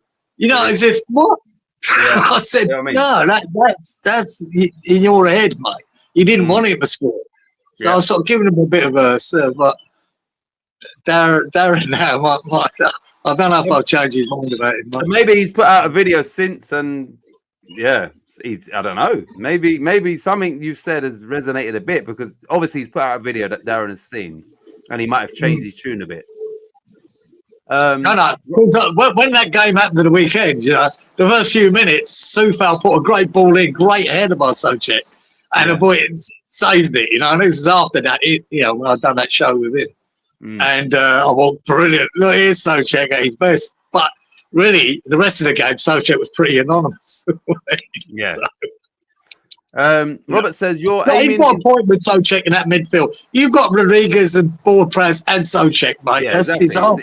It's not helping Souček, is it? With those players, no. Robert says you're aiming into the goal. The woodwork is like that outer white in archery. Yeah, I know. Lawrence says that was a joke, but it was an actual good point that you made as to if it was instantaneous, hit the defender, then hit the attacker. I've got a feeling different companies wouldn't put it as a shot on target, and some would. Kieran, thanks for the show Sunday. Sign the petition. What's the petition for? Oh, they're doing a petition for getting Sullivan and Brady out. Okay.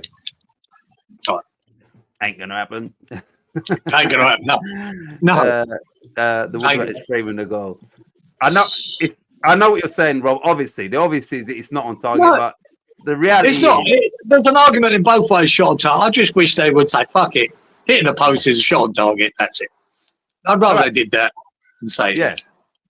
And I mean, I'm talking about any in regard, but you got to think, someone could hit the bar, the post, and it could be because of goal line technology a millimeter from going over the line. So most of the balls over the line. Some ain't, but that's still not on target when it was like a finger. Right.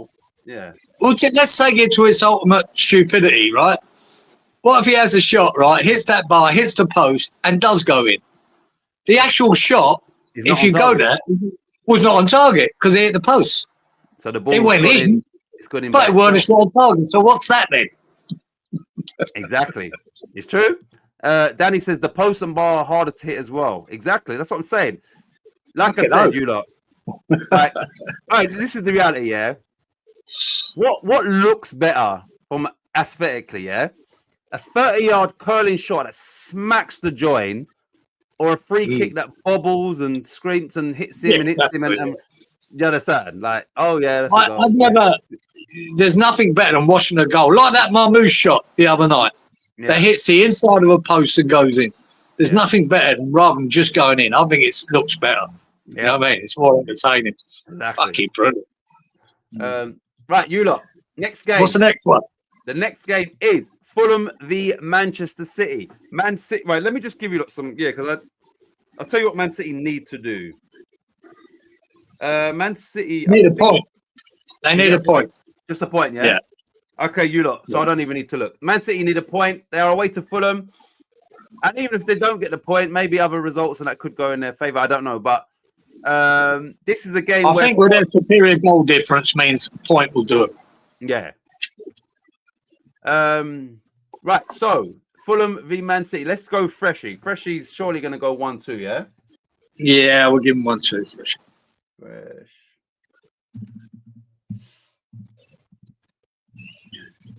1-2. Right, Danny's first. Danny's also said 1-2. 4, 10, 10. Oh, fuck it, yeah. I've got to mention that about Freshie as well. Made me laugh. What's that?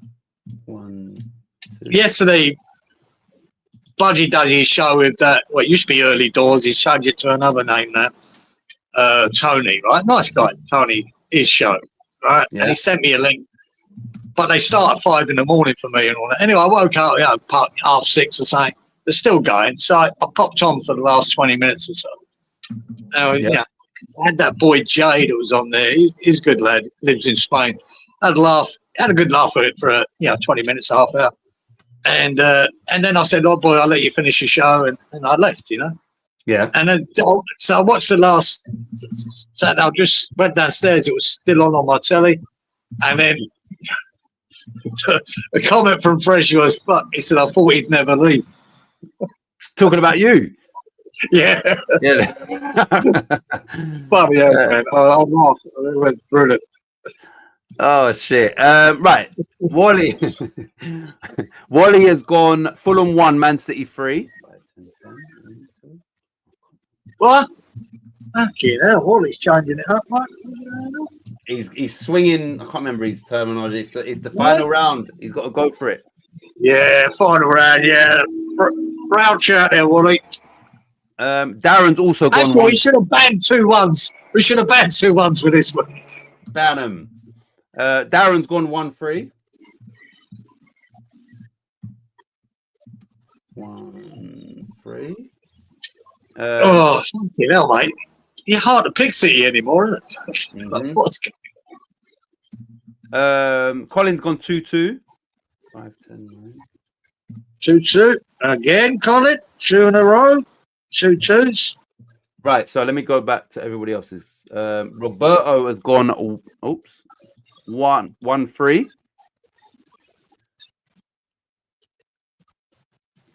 You got that? 1-3. Yeah, got it. Inky has gone 0-2.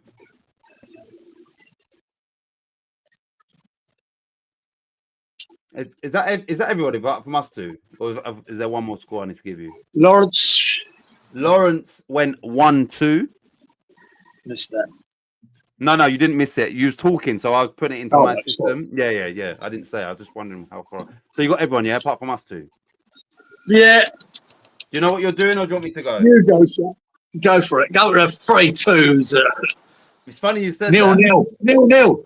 No, it's funny you said that. I'm gonna go Fulham 2, Man City 3. Fulham have got nothing to fear. They can't get in Europe now. They're at home. It's the final game of the season. Man City, the pressure's on them. And I do think that this game is going to have goals. So it's funny you said that. So, yeah, that was already in my head. 2-3 to Man City. I'm going to go 4 cards. We will have 8 corners, 9 shots on target. And I said 2-3. Over to you, sir. Oops. Yeah. 1-2. I'm going 1-2. No, 2-1's a ban. Sorry, mate. No, they should be. They should be. I was like you, I was thinking about 3-2, but I can't see Fulham scoring twice. That's all. I can. But yeah, and they need a point. City, I think they'll get minimum of a point. So 1-2. 5 cards. I don't think there will be, but yeah. 10 shots on target. And how many corners? 7. I've noticed with a lot of City games, guys, I'm watching the highlights near the end, they might throw some stats up about the corners. Yeah. It's always very low count with City games, corners. Which is surprising. Yeah, which is surprising. It is surprising. Yeah. So let's see. I've gone for 8, so we've gone similar. What he says, swinging for the fence is my only chance to catch fresh. It is, and that lucky dip could come into play. Wally thought you had a 2-1 trademark. He did, and everybody started stealing it off him. And I don't have to worry about Geezer. He will never catch me, says Wally. Fighting talk there. Nah, that's not happening. No, that's definitely not happening. I do, Danny. Everyone is violating my trademark. They are, Wally. Right, you lot. Next game is probably the biggest game in Europe right now, and that is Ipswich Town v West Ham United. Obviously, Ipswich are relegated. It'll be their final game in the Premier League. We don't know if they're going to come back, and it is a home game for them. So you would expect them to want to go out with a bang. They lost their previous game. So, a bit like those at our last game at our stadium. Go with a bang. We didn't fuck with the exactly. Fucking hell. This game could go either way. It could be any score as well. It could be a shit. Yeah, anything. It could be a draw. Could be a win. Either way. Yeah, it could be a snooze fest, or it could be some goals either end. Right, let's go with Freshie. Freshie's obviously going 1-2, yeah? Yeah.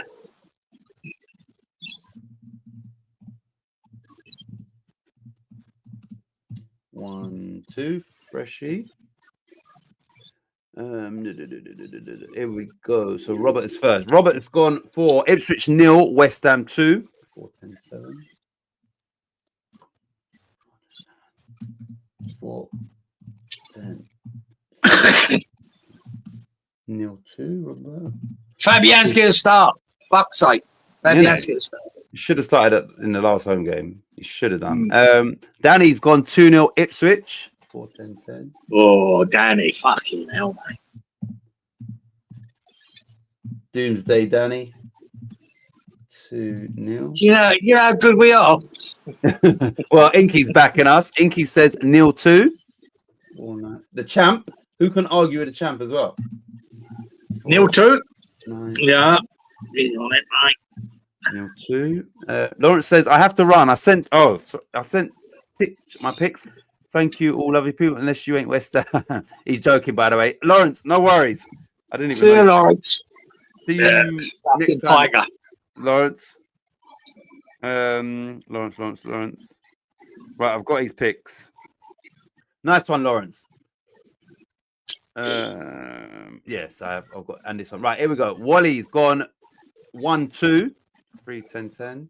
Wallito. Oh, yeah, back to it. He's back to it. 10, 1. Yeah. See you, Lawrence. Right, Lawrence for this game has gone 0-2. 4-10-8. Yeah, not enough. We're going to absolutely smash him, Lawrence. We beat him 4-1 in the reverse fixture. Yeah, we're going to fucking slaughter him, guys. He's going to be all out, mate. 6 fucking forwards. Well, Ferguson's on. Ings is on. Fulkrug's on. We're going to take him to the cleaners. In a alternate reality. Darren's gone Ipswich 1, West Ham 3. Yeah, see. That Darren, I'm looking at that, guys. We're going to absolutely smash him. So I've been saying that for the last 5 games about Southampton, Tottenham. Exactly. Well, Man Forest. Colin has gone 1-1. 5-10-11. Colin. It could be one of them end of season 1-1 boring load of shit as well, Colin. It could be exactly that. On 1, and it's just us 2. Do you know yours, or do you want me to go? Well, you go. So I'm debating whether to give Ipswich even a sniff of a goal or even a shot on target. They're going to absolutely murder them. Well, I'm going to go optimistically with Darren. I'm going to go 1-3. I'm going to go 3 cards. Corners. Yeah, I like them. And 9 shots on target. 1-3. Over to you, Giza. Yeah, I like the 3-0, but 1-3 sounds better. Yeah, more realistic. So does 1-1. But fuck it. Last game, son. We're back at 3-1, 1-3 to West Ham. Like you, 3 cards. Yep. 8 shots on target. Yeah. Corners. I don't mean there's going to be. I mean, only going to be 8 corners. 1, 3. Yeah. Calvin Phillips scores a goal. That would be the end of it, wouldn't it? Jesus. Well, Robert says he's injured, isn't he? Or Danny, isn't he? And Danny says I've got no idea. So yeah, he probably is injured. Waste of space. Right, you lot. Next game this will be the Community Shield, Charity Shield, whatever, at the start of next season. Champions Liverpool, the FA Cup winners Crystal Palace. Liverpool, since winning the league, I think they've played 3 games, they've had 3 Guard of Honours, and they've picked up 1 point. So they may well be on the beach in Dubai. Palace, on the other hand, beat, like you said, they backed up that victory by beating Wolves 4-2. So this could be a tricky one to pick. Right, Freshie, is this a coin toss for Freshie? He's going to go 2-1, isn't he? What, to Liverpool? Yeah. I don't know if he would, but we'll go with your one. We're going 2-1 Liverpool, yeah? They get their trophy, don't they? Is that before the game or after?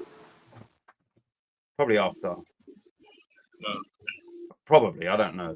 Right, Lawrence, I'll tell you Lawrence's score. Lawrence has gone 3-1 Liverpool. Oh, 11.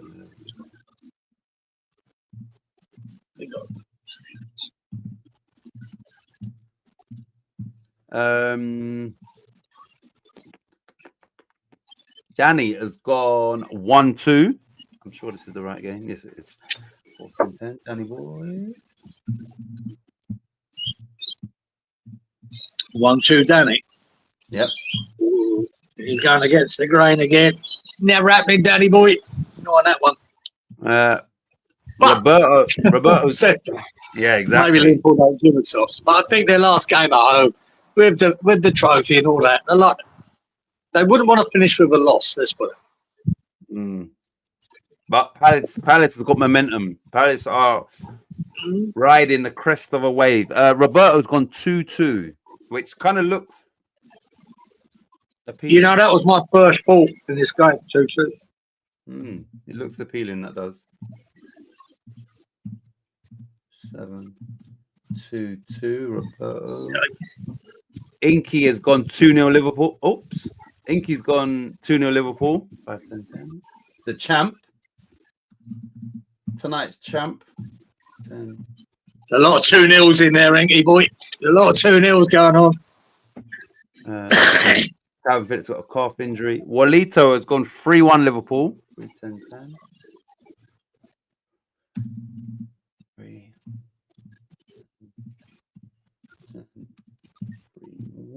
Walito. Darren's also gone 3-1 Liverpool.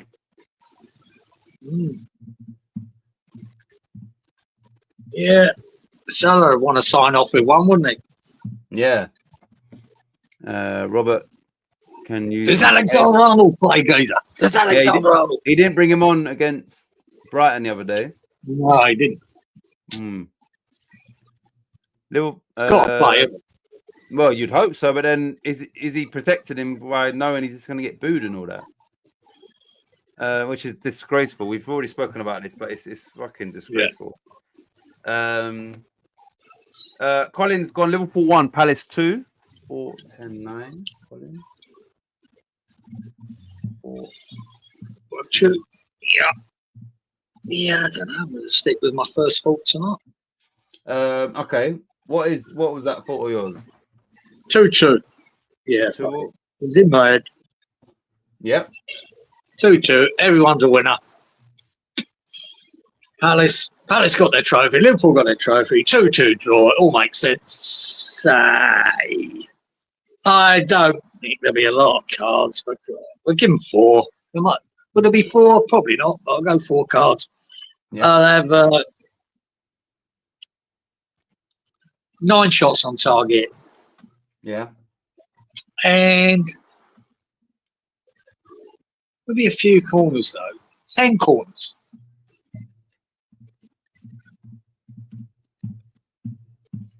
Right, I'm going to go 2-2 as well. Feeling that. Yep. I'm going to go 4 cards. We will have, let's say 12 corners. Shots on target, 11. And 2. Right, next game, you lot. This is going to be interesting in regards to atmosphere. Oh, shit. Sorry, wrong thing I'm on. Manchester United losing finalists. Their worst season in many of aspects. League position, points, and blah, blah. All of that shit. They lost the final. They are shit. Man United are terrible. Shit. They are so bad. Shit. Now, you're playing against a team that... Let me just check. If Villa win, does that guarantee them Champions League? Let me just double check that. Don't know, mate. Not sure how that one works out. But I just want to see where they are right now. Villa, no, it doesn't. Right, yes, it does because Forest and Chelsea are playing each other. So if Villa win, right at the minute, Newcastle, Chelsea, and Villa all have 66. Forest 65, but Forest and Chelsea play each other. So regardless of what happens there, a Villa win guarantees them Champions League football. They're playing against defeated Man United, who are shit anyway, but they've lost that final. How do they pick themselves up against a Villa team? Like I said with West Ham Forest, Forest had more motivation than West Ham to get the 3 points. This is even more so. Aston Villa, they've got a taste of Champions League football this season. They've had a good run in the Champions League. They got to the semi-finals of the FA Cup. So you would think, all things considered, you would think that Villa would go there and deal with them. You would imagine, or you'd have to think that. Yeah, it's a tricky one, but they're so shit. I mean, this is rock bottom for Man United. The only way after this season is up. The only way they can go. Yeah, they are horrendous. But when you think of the Man United teams that we knew, I remember it really back in the day, my early days of football, when they got relegated. I remember getting relegated that before the Fergie years. Was that in '75 they got relegated? Or yeah, I'm not sure what year it goes, but I'd say it's in the 70s. I'm sure they said got it 75. Yeah, they've never been this bad since then. Yeah, it's then and now. This is rock bottom. I say that Amorim now can only take them forward. It can't get any worse than this. It can't.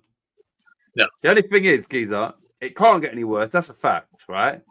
But I'm not sure how much better it's going to get next season. No, I'm not. No one is. No one is. Recruitment is, I always say recruitment is crucial. You live and die by your recruitment. And he'll have that chance this summer. And what he moves out, gets rid of, what he brings in. You see that, what's his name? The Casemiro's and all that. And Frederick Garnacho or Bruno Fernandes? Not Bruno Fernandes. I think he's the one that will be a part of his plans. But Ericsson, all of them have got to go. They've got to go, all of them. Get them gone. Get them gone. I'd even bring in, I think Maguire could be a job for him, but I'd even think about fucking getting rid of Maguire. I'd think about starting again. You know what I mean? Garnacho.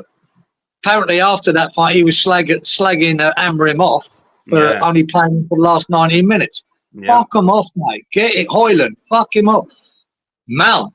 Fuck him off. Yeah, fucking Mason Mount. That is, yeah. I mean, these players will probably do better elsewhere, like Anthony's proved. You know, Rashford and Wan-Bissaka's proved. And Rashford. Yeah. They'll do better elsewhere. But you need to get rid of them all there, mate, and bring in players, and you fucking put your stamp on it. And I think he will. Depends on how much they want to spend, but you've got to get rid of these people. Got to get rid of half of that team at least has got to go, and he will. You know, the worrying thing about Ruben Amorim is after the final, he said something along the lines of, "If Man United want to get rid of me, I will go and not ask for any compensation," that's like a defeatist attitude. What he said? He said that, which is worrying. That's worrying. That's almost like giving up, waving the white flag. Yeah, that's worrying to say that. I'll be amazed if they did. I'll be amazed. But Yeah, I don't think they will. But for him to come out and say that he doesn't fill you with confidence. no. Right, Roberto. 1-3 Robert. He's gone 1-3, 6, 8, 12. Roberto. I'll give him Freshie 1-2. 12. What? John McGinn brace for Freshie, yeah. Yeah, John McGinn. Both goals. 1. Right, so you're going right 6, 8, right. So Freshie 1-2. Fresh. Yeah. 4-11 9. 1-2. That's Freshie. Right, let me give you Lawrence's.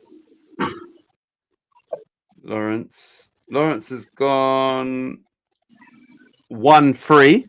4, 10, 10. 4, 10, 10, 1, 3. Right, Danny. Look at this score. Can you see that on your screen?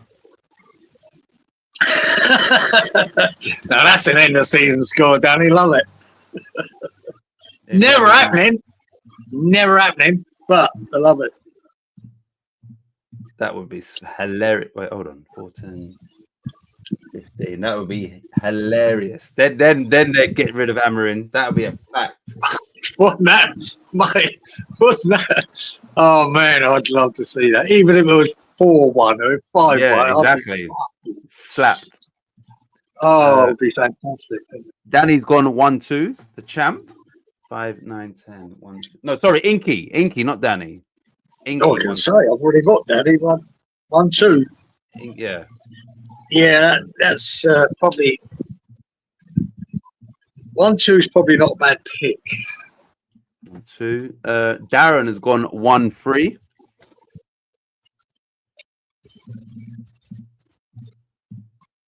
Oh, good Man United rally for their last game. I don't know, man. Wally's gone 1-2. Shit.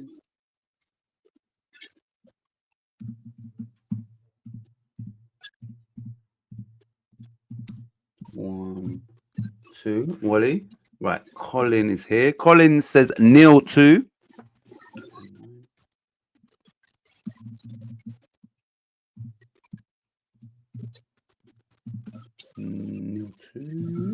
Right, it's us two. Do you want me to go? Yeah. Oh shit. I don't. The Man United have got no more. They've got nothing to play for. Like literally, you understand? So if Villa don't go there and win this game, shame on them. I'm gonna go Man United 0, Aston Villa 3. We will have 6 cards. We'll have 12 corners, 12 shots on target, 0-3.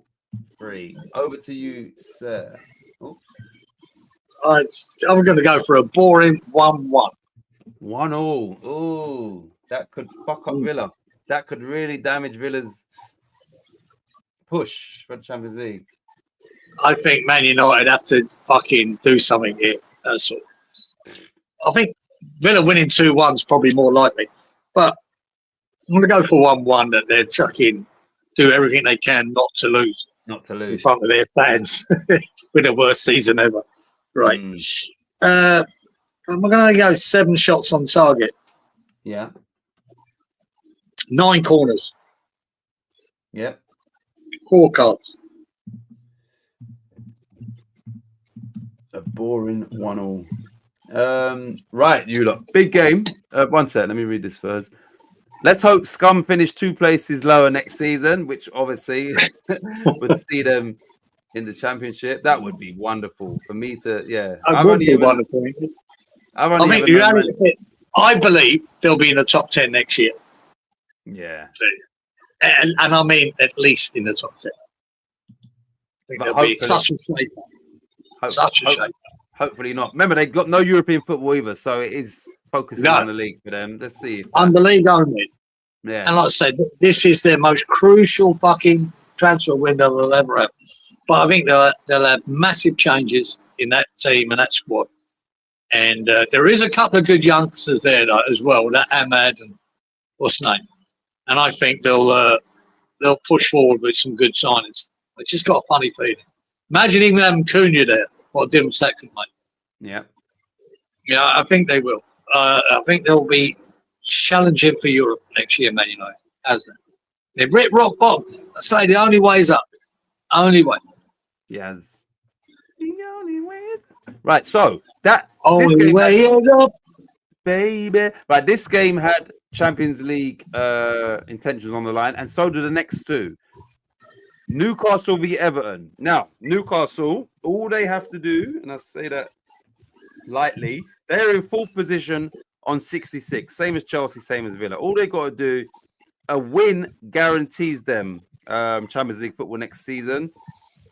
A draw then takes it out of their hands. If Chelsea win, or if Forest beat Chelsea, or if Aston Villa win, and there's a winner between Chelsea and Forest, and Newcastle can only draw, they would slip out of those Champions League plays. So Newcastle basically need to win or better the other team's results. So they do need to win this game, just to confirm that. And at home to Everton, with what's at stake, they should win this game. Anyway, Freshy's obviously going to go 2-0 Newcastle, yeah? 2-1.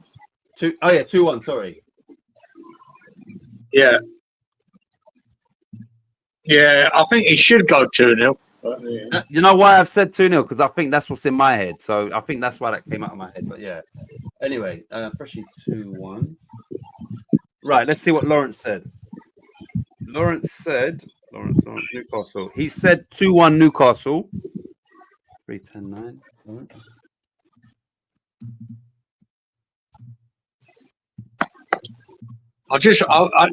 Before that game, I'd like to see the team sheet with Newcastle, because Isaac was missing and Joel Linton. If they're both out, makes it a little trickier.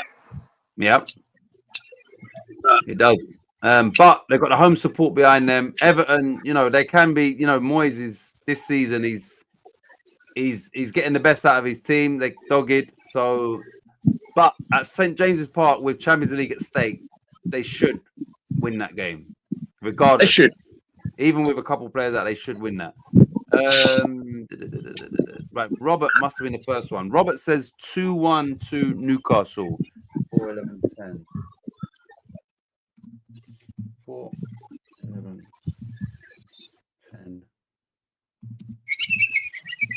2-1. Wow. Danny has gone 4. Can you see that? Fucking hell, man. 5-3. Yeah. I don't think Everton scored 3 goals all season. Danny boy. Do you know what the thing is? At the last game of the season, there's always a game like this: 5-3, 5-2. There can be, yeah. Can be. There's always seems to be one game that's got like 6, 7, or 8 goals. So yeah, it can be. Yeah, I don't know about this game. I really don't. But yeah. No, Everton are getting 3 goals. Inky has gone 2-0 Newcastle. 4-10-9. Champ.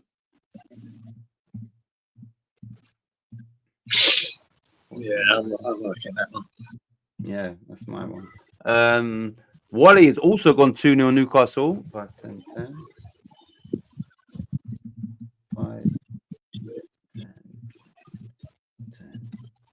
2-0. Walito, Darren and Colin. Right. Darren's gone 3-1.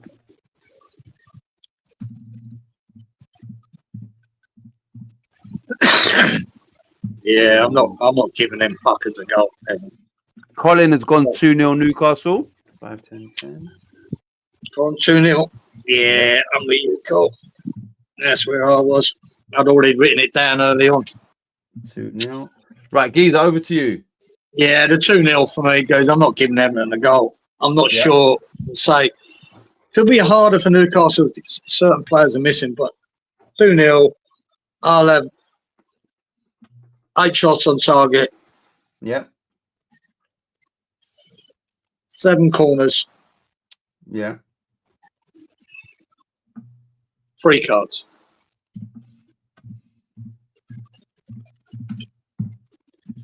Right, I'm also going 2-0. I will go for I don't know why. 5 cards. We will have corners. 8 corners. Shots on target. 8. And I said 2-0 Newcastle. Right. So the next game is also Champions League implications, and this is the big one. Nottingham Forest v Chelsea.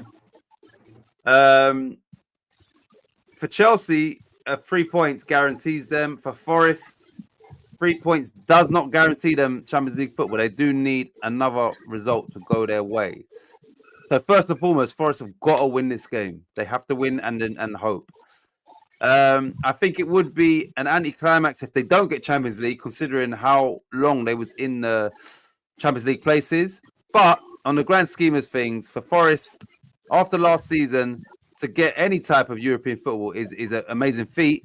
But like I said, it will feel like an anticlimax considering how long they spent. And yeah, it looked like they'd gone through the storm, and now it's in there. And then they sort of done what you said, Geezer, they would do, which was choke at some point. Yeah, it's a shame, but still going to get European football, and I think Europa League will be better for them. So. I think so. Right, Freshie, is this a coin toss or is he going to go with Chelsea? Oh, coin toss, I think. It's a coin toss. Yeah, definitely. Yeah. Edge home. It's tails. It's Chelsea.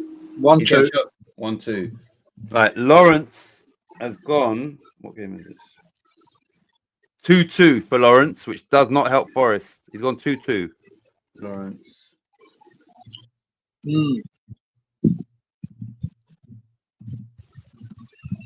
2-2. Right. Newcastle, Everton. Darren says 3-1. Right. Robert has also said 2-2. Right. 10, 5, 12, 10. Yeah, I've already written mine down. So, Danny Boy has gone for a fresh fielder, which this would make things interesting. He's gone 3-2 Forest. Danny. Say what, your total goals this week, Dan, is going to be fucking frightening. Could be up there. Wally has gone for a 1-1 draw. Oh, what are you fucking copied me, boy? I've already written mine down. God. Right. I want to check. No. Yeah. They can't both miss out on Champions League, can they, these two? I don't think... Wait. Hold on. I don't know. No, they can. Hold on a minute. If they draw 1-1 and Villa win, Chelsea would be out of the Champions League places. So a draw does not help them if Villa win. Okay. And Chelsea are below Newcastle with the same points, but goal difference. So yeah, that doesn't help them. Same way, if Newcastle were to draw and Chelsea and Villa win, and Newcastle would drop out. But yeah, a draw don't help Chelsea if Villa win. Right, who's next? Inky has gone Forest 1, Chelsea 2. The champ.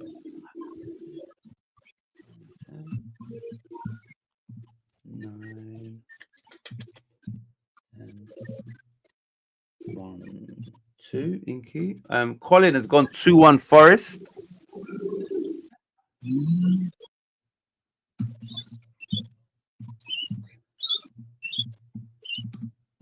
2-1 Forest. Who's next? Darren has also gone 2-2.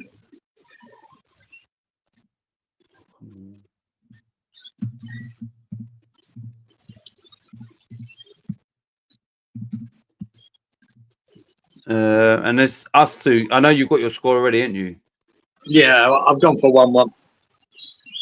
I don't see Forest. I think Chelsea could win this 2-1, but I don't see Forest scoring more than 1 goal. But we'll see. I hope they do. I hope they flog them. But 1-1. It's got to be 10 shots on target. There's got to be. Yeah. And there's got to be 5 cards. And there's got to be 11 corners. 1-1. Right. Shit. Let's just go Forest 2, Chelsea 1. Let's have it. Woo. Let's have it. There's a lot at stake here. I'm getting 7 cards. We will have 13 corners. Shots on target. 11. And I said 2-1 Forest. Right, everybody, next game. We've got 3 more games, you lot. The next game is a meaningless game. Relegated Southampton resigned to the bottom of the table. Arsenal confirmed second. Yeah, so nothing to play for in regards to league positions for these two. That's a fact. Oh God. Freshy's going 1-2, yeah? Yeah, 1-2. We got just nothing game, isn't it?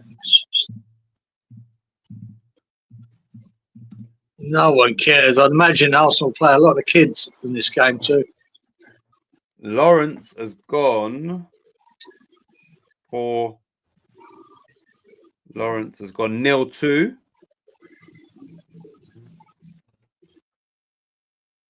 Oh, I've already written my fucking score down again, guys. It just comes in my head. I ain't fuck it. Let's go for it. 0-2. Right, do you want to go with yours?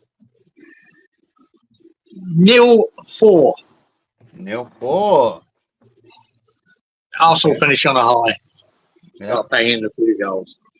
Yeah, fuck it. 12 shots on target. Yep.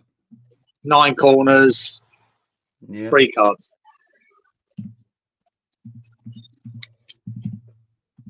Nil 4. Right, let's go Yeah, see. I can't be asked to think about this game. Right, Robert must be the first one. He is. Robert has said 0-2. 550. Could be a boring 0-1. You know what I mean? 15. It's one of them. So. 0-2, Roberto. Right, Danny has gone 2-0 Southampton. Danny.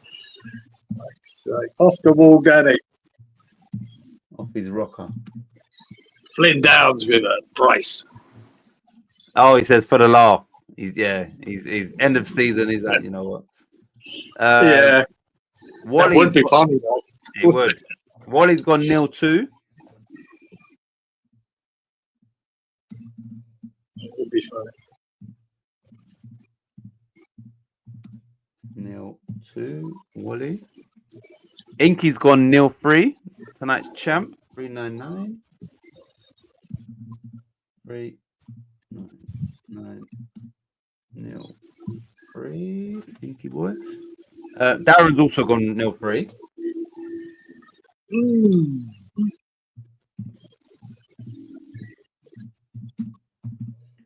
Colin has also gone 0-3. Oh, yeah. Group chat. Group chat. I'll be gutted if it is that and not 4. Yeah. And I've hit the bar about 5 times. Arsenal. Yeah.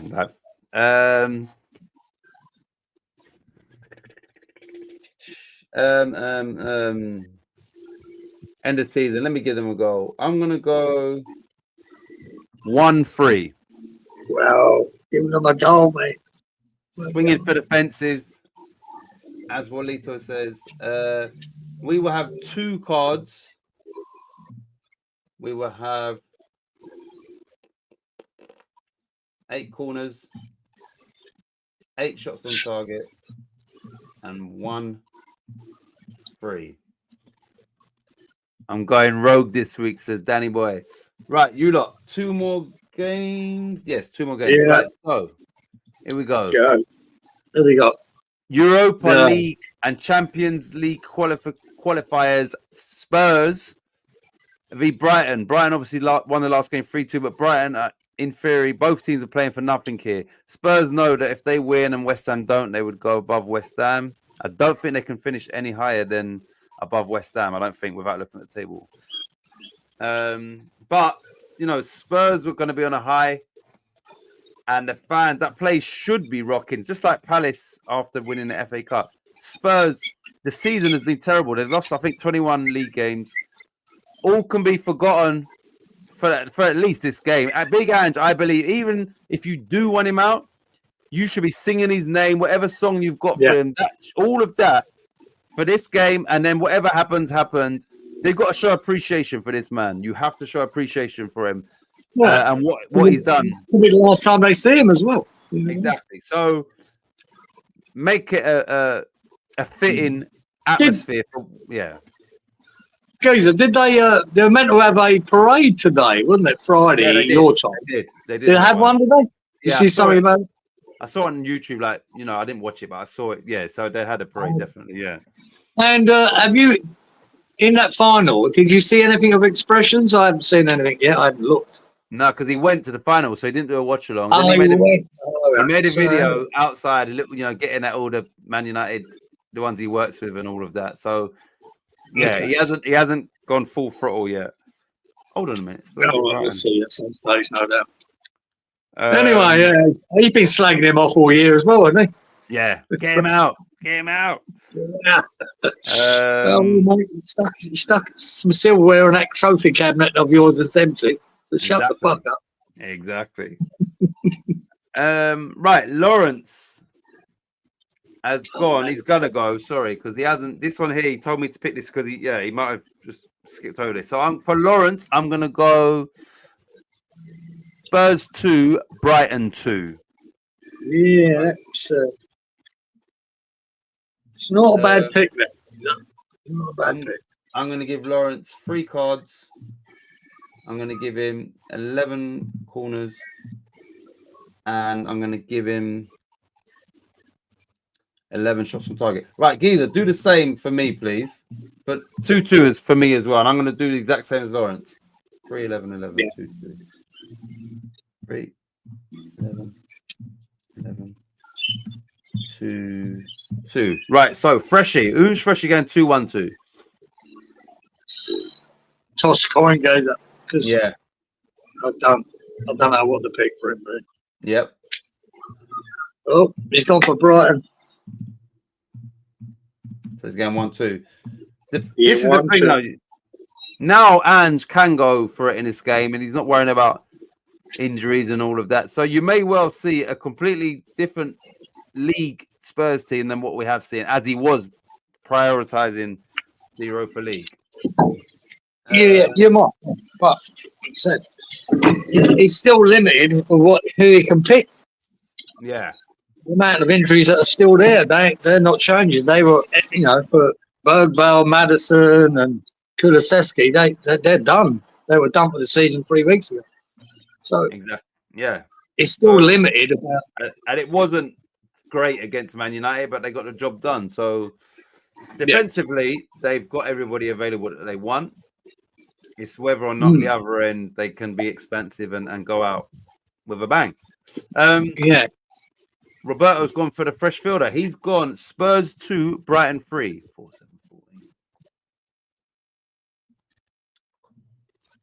Yeah, you can say after Brighton with Liverpool, could be a good shout.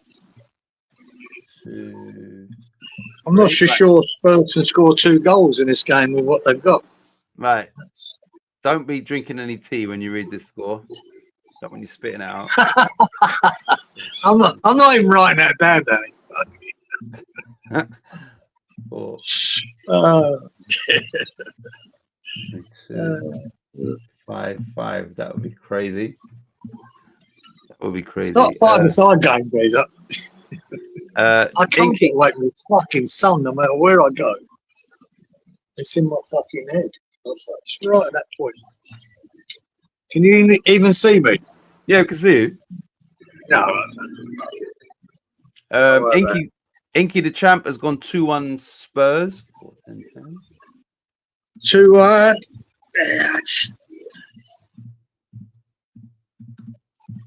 2-1. Walito has gone the reverse. He's gone Spurs 1, Brighton 2. 10. Yeah, 2 all sounds like a good number, doesn't it? I like it. 1, 2. Yeah. End of season, Keep nothing to play everyone for. Colin has gone 1-2.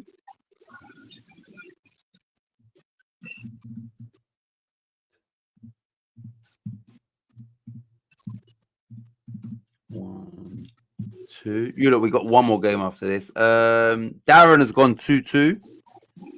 Yeah. It sort of stinks of that, which it probably won't be, but yeah. And then it's all on you, Geezer.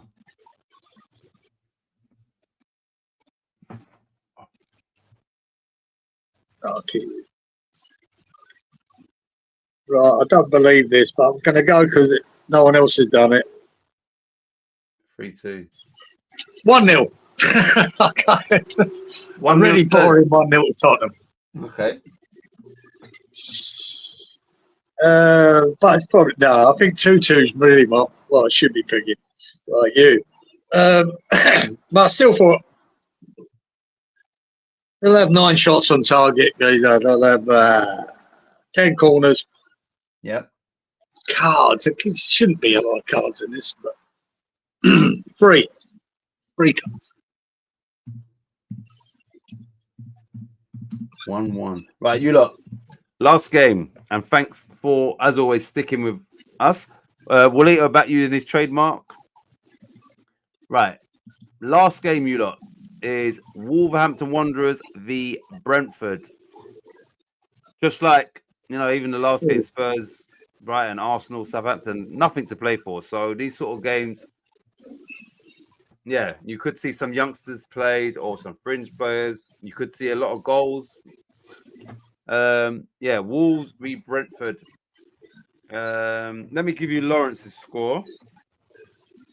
Lawrence has gone Wolves 1, Brentford 2. Yeah, I'm doing a Danny here. I'm doing a Danny on this one, Gazer. Okay. I'm doing end of season score. And it's 3-3. 3-0. Never happening. Fuck it. 3-3. So 11 shots on target, Gazer. Yeah. 8 corners. Yeah. For some stupid way. 4 cards.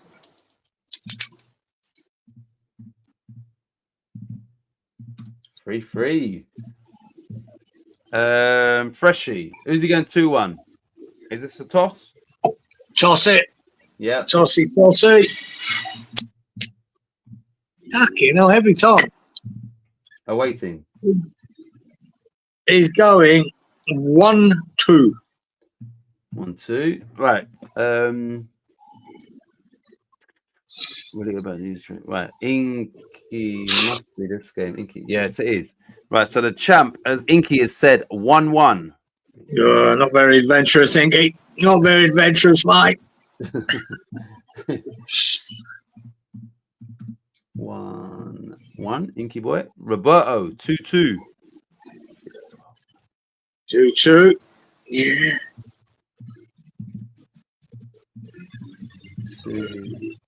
2-2. Danny boy 4-0 Wolves. Yeah.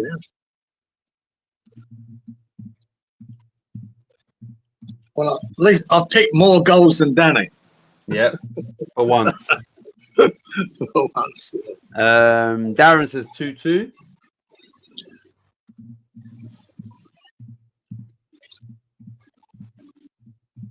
Yeah, there's not a lot in between these two teams, is there? When you think, Nah. 2-2 is probably a good shout. Wally has gone 1-2. Yeah. You got to finish with that, haven't you? You got to finish with a 2-1, Wally. What else would you do, mate? Sweet. 3, 1, 2. Right, Colin 2-2.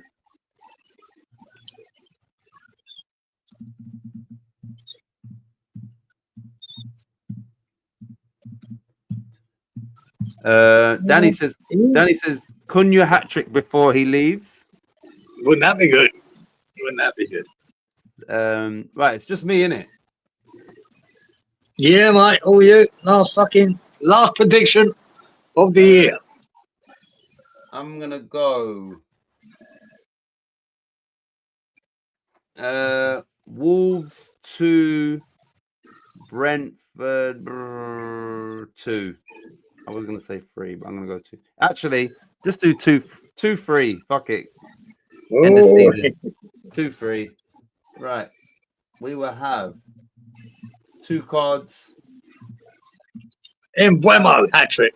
9 corners, 9 Oh, targets. 2-3. Ay, ay, ay. Done. Right. Jesus. You look.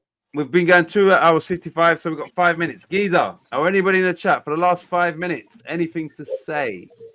Danny, The says, amount of good luck. paper I've used this year is unbelievable. Yeah, getting us. You better get your wrist checked out of the hospital after all that writing.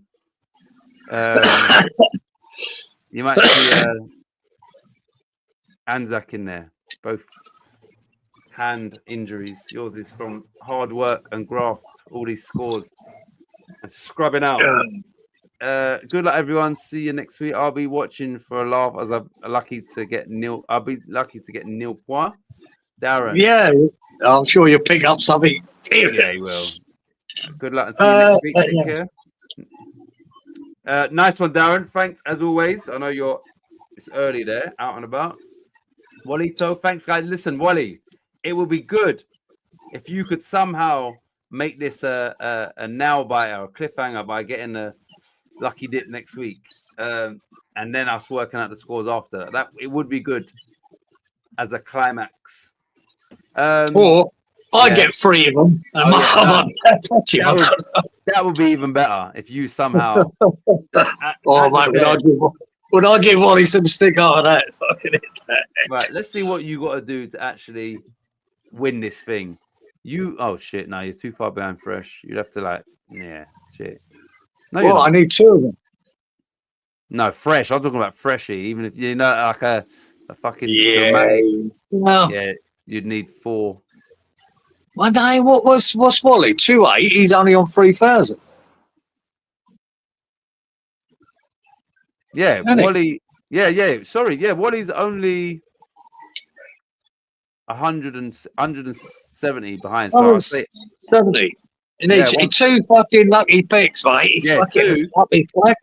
Or he gets 1, and then we work out the scores, and it's like, oh shit, you understand? Wally's had a good week. Something that makes it a climax would be good. I'd need probably at least 1 against Wally, and a really good week. Exactly. Yeah. But if I finish 3rd, I'll take it. Yeah, you're in a strong position. Unless Darren gets a lucky dip, you're 95 points above him. So yeah, exactly. He hits it, mate. I'm in trouble. So you're looking to hold on to that.